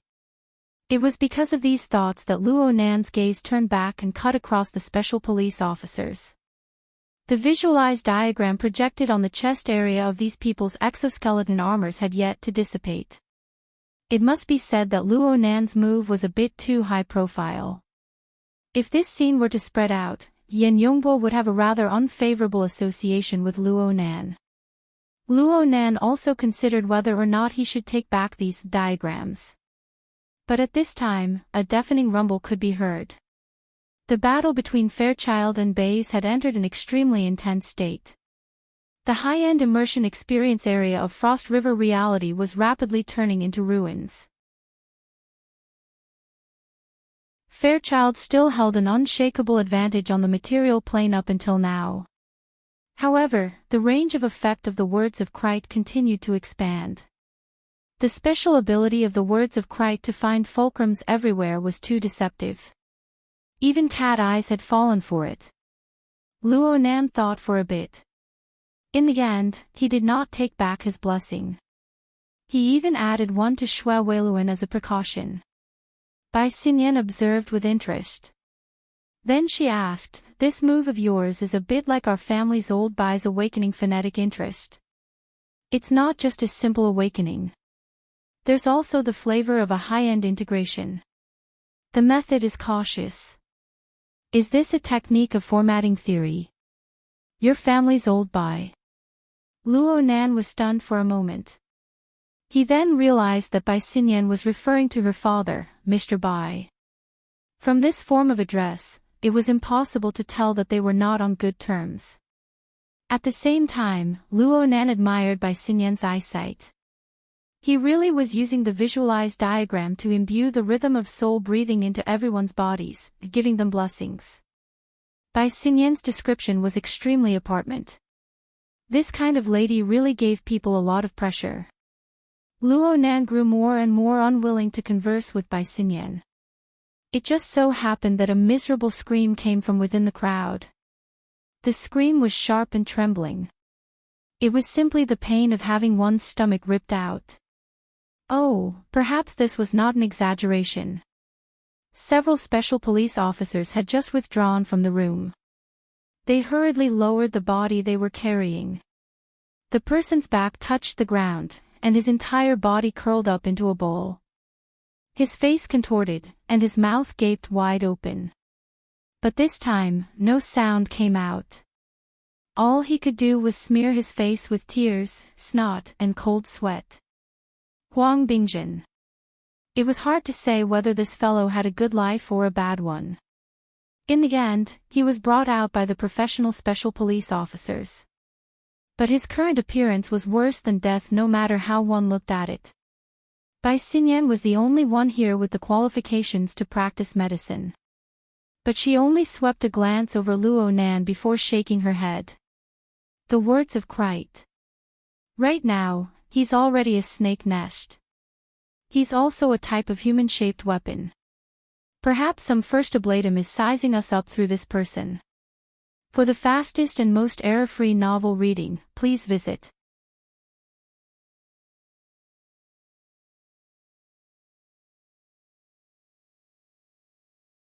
Chapter 213. The unbroken night rain seemed to have no intention of stopping. Instead, it seemed to be intensifying. Standing at the edge of the top floors of the tall buildings, one could see the fine curtains of rain and smoke, as well as the hazy lights of the city. They covered every visible area except for the top floors themselves. The top floors of the three buildings that supported Frost River reality were still wet, but there was no rain falling from above. There was an invisible barrier that separated the top floors of the three tall buildings from the autumn rainy night of Xia City. This scene only lasted for about 20 minutes. At this time, there were more than 10 people bustling about on each floor. Some were moving equipment, and some were drawing diagrams on the ground. They shuttled back and forth, and it was full of the feeling of haste. And Wang did not care what the people behind him were doing. He just stood quietly at the edge of the tall building. His skinny and short body was wrapped in a ceremonial robe that did not fit his body. He stood at the top of a tall building that was nearly 1,000 meters tall. He let the wind blow and he looked as if he could be blown off at any time. In reality, he stood very steadily. The shadow of his hood covered his face, but a faint light still seeped through his turbid pupils. The light reflected off the triangular flat roof of the building below, and the red and blue lights of police cars dotted all four sides. It was a dazzling sight. Under the chaotic lights, the tide of people endlessly surged out from many emergency passageways and spread out in all directions. They followed the foolish swarming effect and gathered at the outer perimeter. They were like a colony of ants separated by water. They swarmed endlessly. On every floor of the 3 tall buildings, there were large numbers of people sticking to the glass walls of the buildings. They were using all sorts of recording devices and were in spectator mode. They magnified the emotions of panic, fear, and excitement. They turned into turbid clouds that were hard to see and blended into the autumn rainy night. And Wang's drooping eyelids nearly covered both of his eyes, but in reality, he was watching the roiling miasma with great interest. He savored the various subtleties within. Let alone a few minutes, he would not get tired even if he watched for an entire night. What's more, there was an even more interesting scene within the turbid clouds and miasma. Perhaps some first ablatum is sizing us up through this person. The conversation within Frost River reality was clearly transmitted back to him. And Wang laughed involuntarily. It was just as the other side said. He borrowed the snake nest and used his mental clairvoyance to sweep over the faces of everyone around him. One was the woman in the trench coat who had pointed out the snake nest, and the other was the young man who had been blessed by Child's escape of truth. They're all extraordinary people. His mouth moved slightly as he evaluated. The lady in the trench coat had good eyesight and knowledge, and the depth of her abilities was hard to fathom. The psychic waves projected by the snake nest were actually unfathomable. She was at least a B-rank combatant. As for that young man, before he could finish his thought, the scene displayed by the snake nest's psychic wave scan suddenly became blurry and distorted. Then, it completely collapsed. It was obvious that the snake nest he had just built had been destroyed. And Wang was slightly startled. Following which, his shriveled lips slightly parted, revealing a gap that was like a black hole. It could be considered a smile. Interfering with the operation of the words of Krite, not yielding an inch. Your soul power is impressive, and your spirit is full of vigor. Very good, very good. Just as Wang was looking at the scenery and judging the people, there was a black-robed man standing on the landing pad in the middle of the 2 roofs that were a few hundred meters away from the building he was on. These 2 were also wearing the attire of first ablatums, but they did not dare to leave their positions to view the scenery like Wang. Instead, they were very solemnly arranging the people around them. Whether it was drawing on the spot or transporting equipment, they were all carefully arranged and compared. They could not afford to make the slightest mistake. However, as the arrangements gradually became more and more appropriate, the 2 first ablatums found it increasingly difficult to calm down. As experienced first ablatums of the order, they were both well versed in the relevant knowledge and knew Child inside out. Of course, they could determine the odds of success in the upcoming conflict. The 2 of them communicated through the air for a moment. Finally, they could not help but ask Wang for instructions in unison. They walked on the mental plane that his subordinates could not perceive. The one in charge of communication was first ablatum Jing Xiao, whose position was just below Wang's. And Wang, setting up the formation this way is fast, but it's ultimately a stopgap measure. It's too hasty, and it's hard to see full effect. According to our current estimates, the chances of us 3 first ablatums killing Child, even with the coordination of the formation diagram, do not exceed 30%. This is too risky. Should we reconsider? And Wang did not immediately respond. He extended his 2 hands. His muscles and bones were exposed, and they were speckled with spots. They were filled with the smell of age and decay. They were even trembling slightly. His thumb and index finger, which could no longer be extended, separated and pressed against each other. They formed a triangle, attempting to encompass all of Frost River reality. Why kill Child? Ha! Why kill Child? And Wing asked again, Haven't you had any doubts from the start of the operation until now? Or could it be that child has ruined so many of your plans in Xia City over the years that you view him as an enemy? Is it only right and proper for you to take any action against him? The two first oblatums were somewhat dumbfounded. You were the one who proposed to kill child, right? Now you're blaming us for not questioning, not speaking, and for seeking personal gain. Fortunately, Xing Xiao had worked together with Wang for many years. He knew Wang's temperament, so he went along with Wang's tone and said, Wang, we actually have our concerns. After all, child is an important figure on that side. He is the backbone of the most promising extraordinary.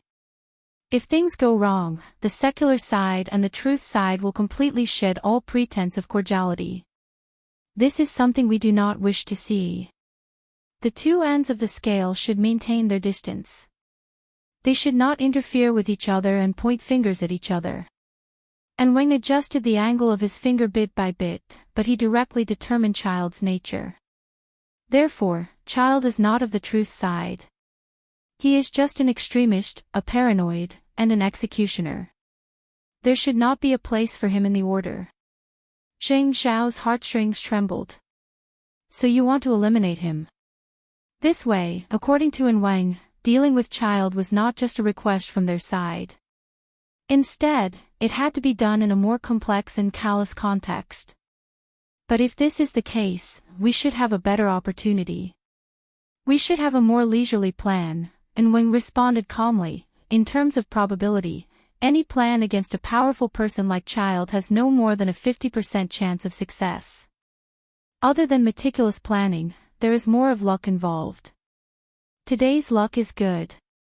The terrain, information, energy, and even an excuse are all in place. Why not give it a try? Give it a try. Xing Xiao smiled bitterly. I'm afraid we can't bear the consequences if we don't succeed. If they did not kill the tiger, there would be endless trouble in the future. If they really angered child, it would lead to crazy revenge. The secular first oblatums would probably have to sleep with their eyes open. Just the thought of it made them go crazy. What consequences can there be? Wang coughed twice and turned around. He slowly walked toward the area where the array had been set up. The gate of truth is about to open. Even if that paranoid person is alive, can he be distracted? Stuck. Only one chapter today. Sorry. For the fastest and error-free novel reading, please visit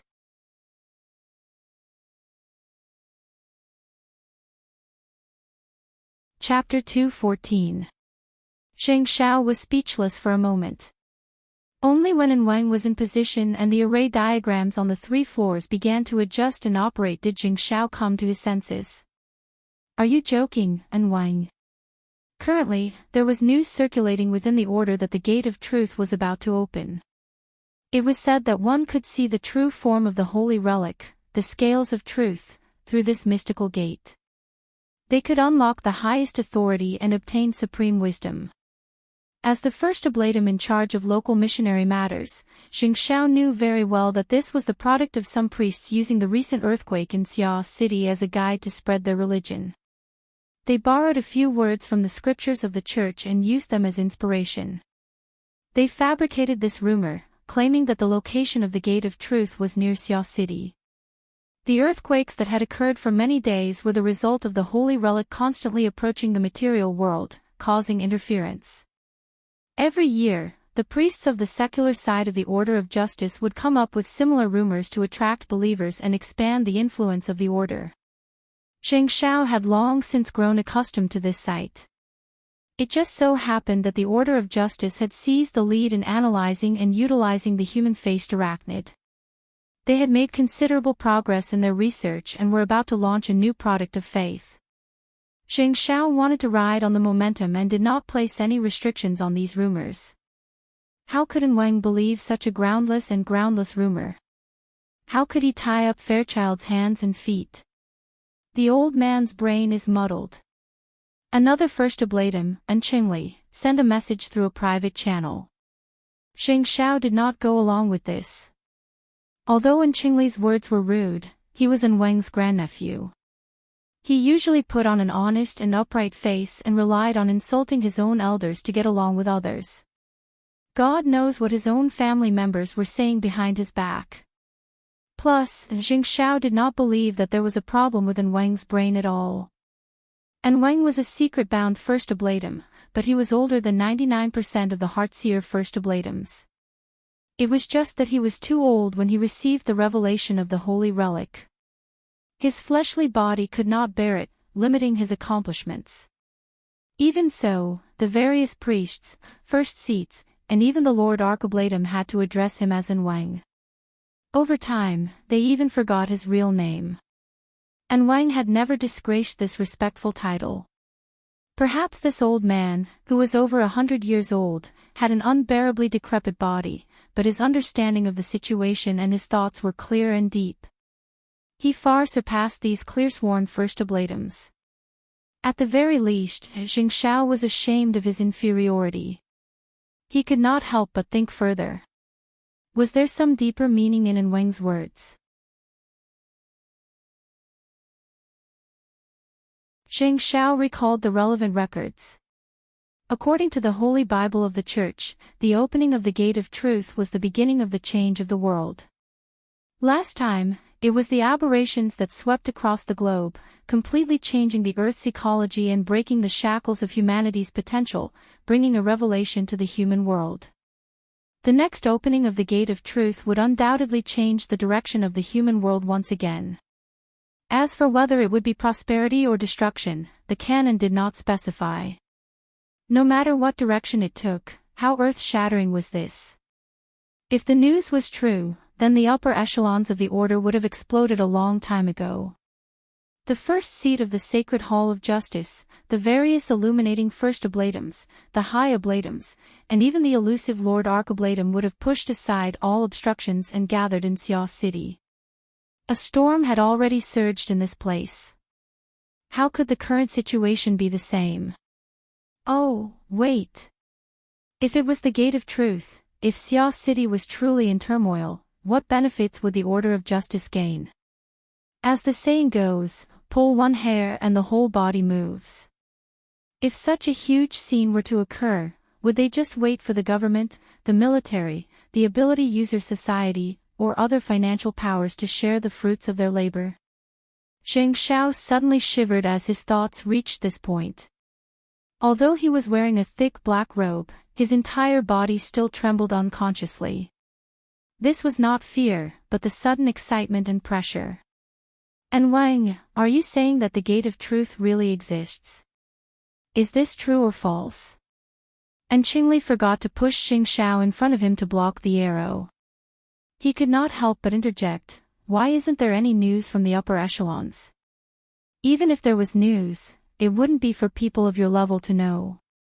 Zheng Xiao had always suspected that Wang knew that his greatest strength was his self-awareness. That was why he transferred him over to form a team with Qingli, a young First Oblatum whose ambitions exceeded his abilities.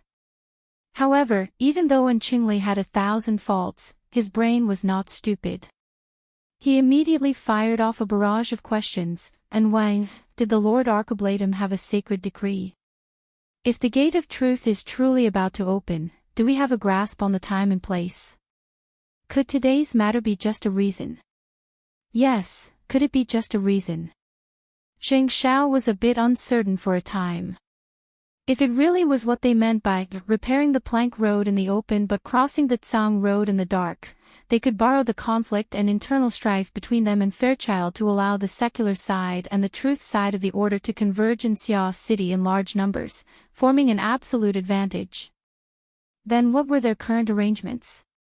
Sometimes, Qingli was truly the best partner, especially when his brain was burning.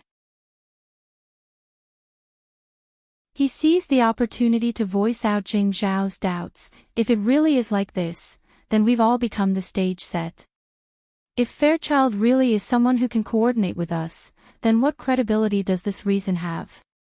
Wang had only answered one question, but he had clarified many matters. Zheng Xiao and Qingli were both silent. They needed time to digest everything. The night rain grew heavier and heavier. Even the rooftops, which were shielded from the rain, could still hear the sound of falling raindrops. And Wang did not give the two too much time to think. Soon, the mental domains of the two shuddered. Black light and white threads interweaved, and a classical hanging scale appeared in the depths of the void where it was difficult for the eyes of ordinary people to see.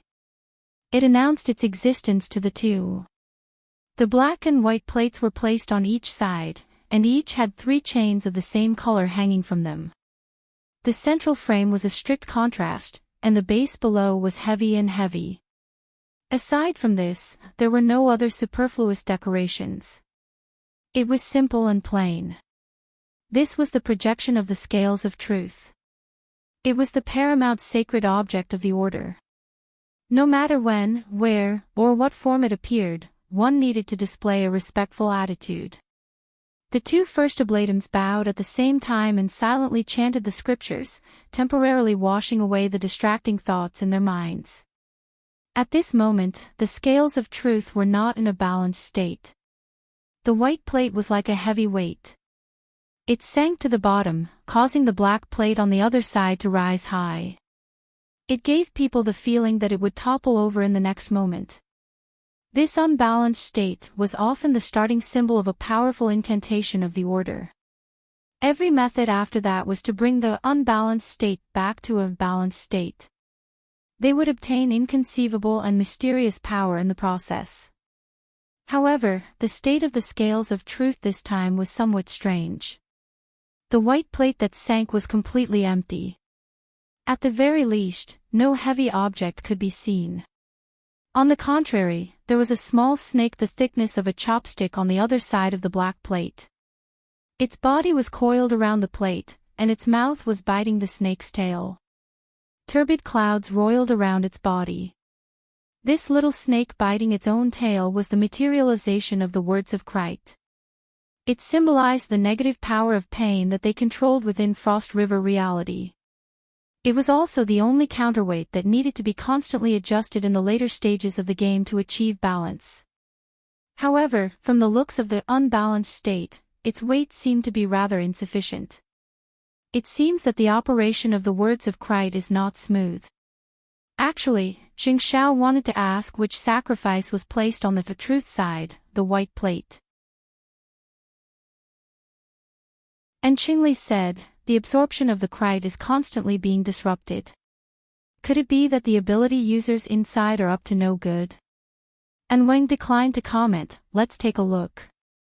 For the fastest and most error-free novel reading, please visit. You're tuning into the LoveLore Library YouTube channel. We're so grateful for your support, and don't forget to subscribe to join us on this incredible journey through captivating stories. Your generosity through donations truly makes a world of difference, as it's the primary source of revenue that allows me to expand and enhance this channel for you. Thank you from the bottom of my heart for being a part of this adventure.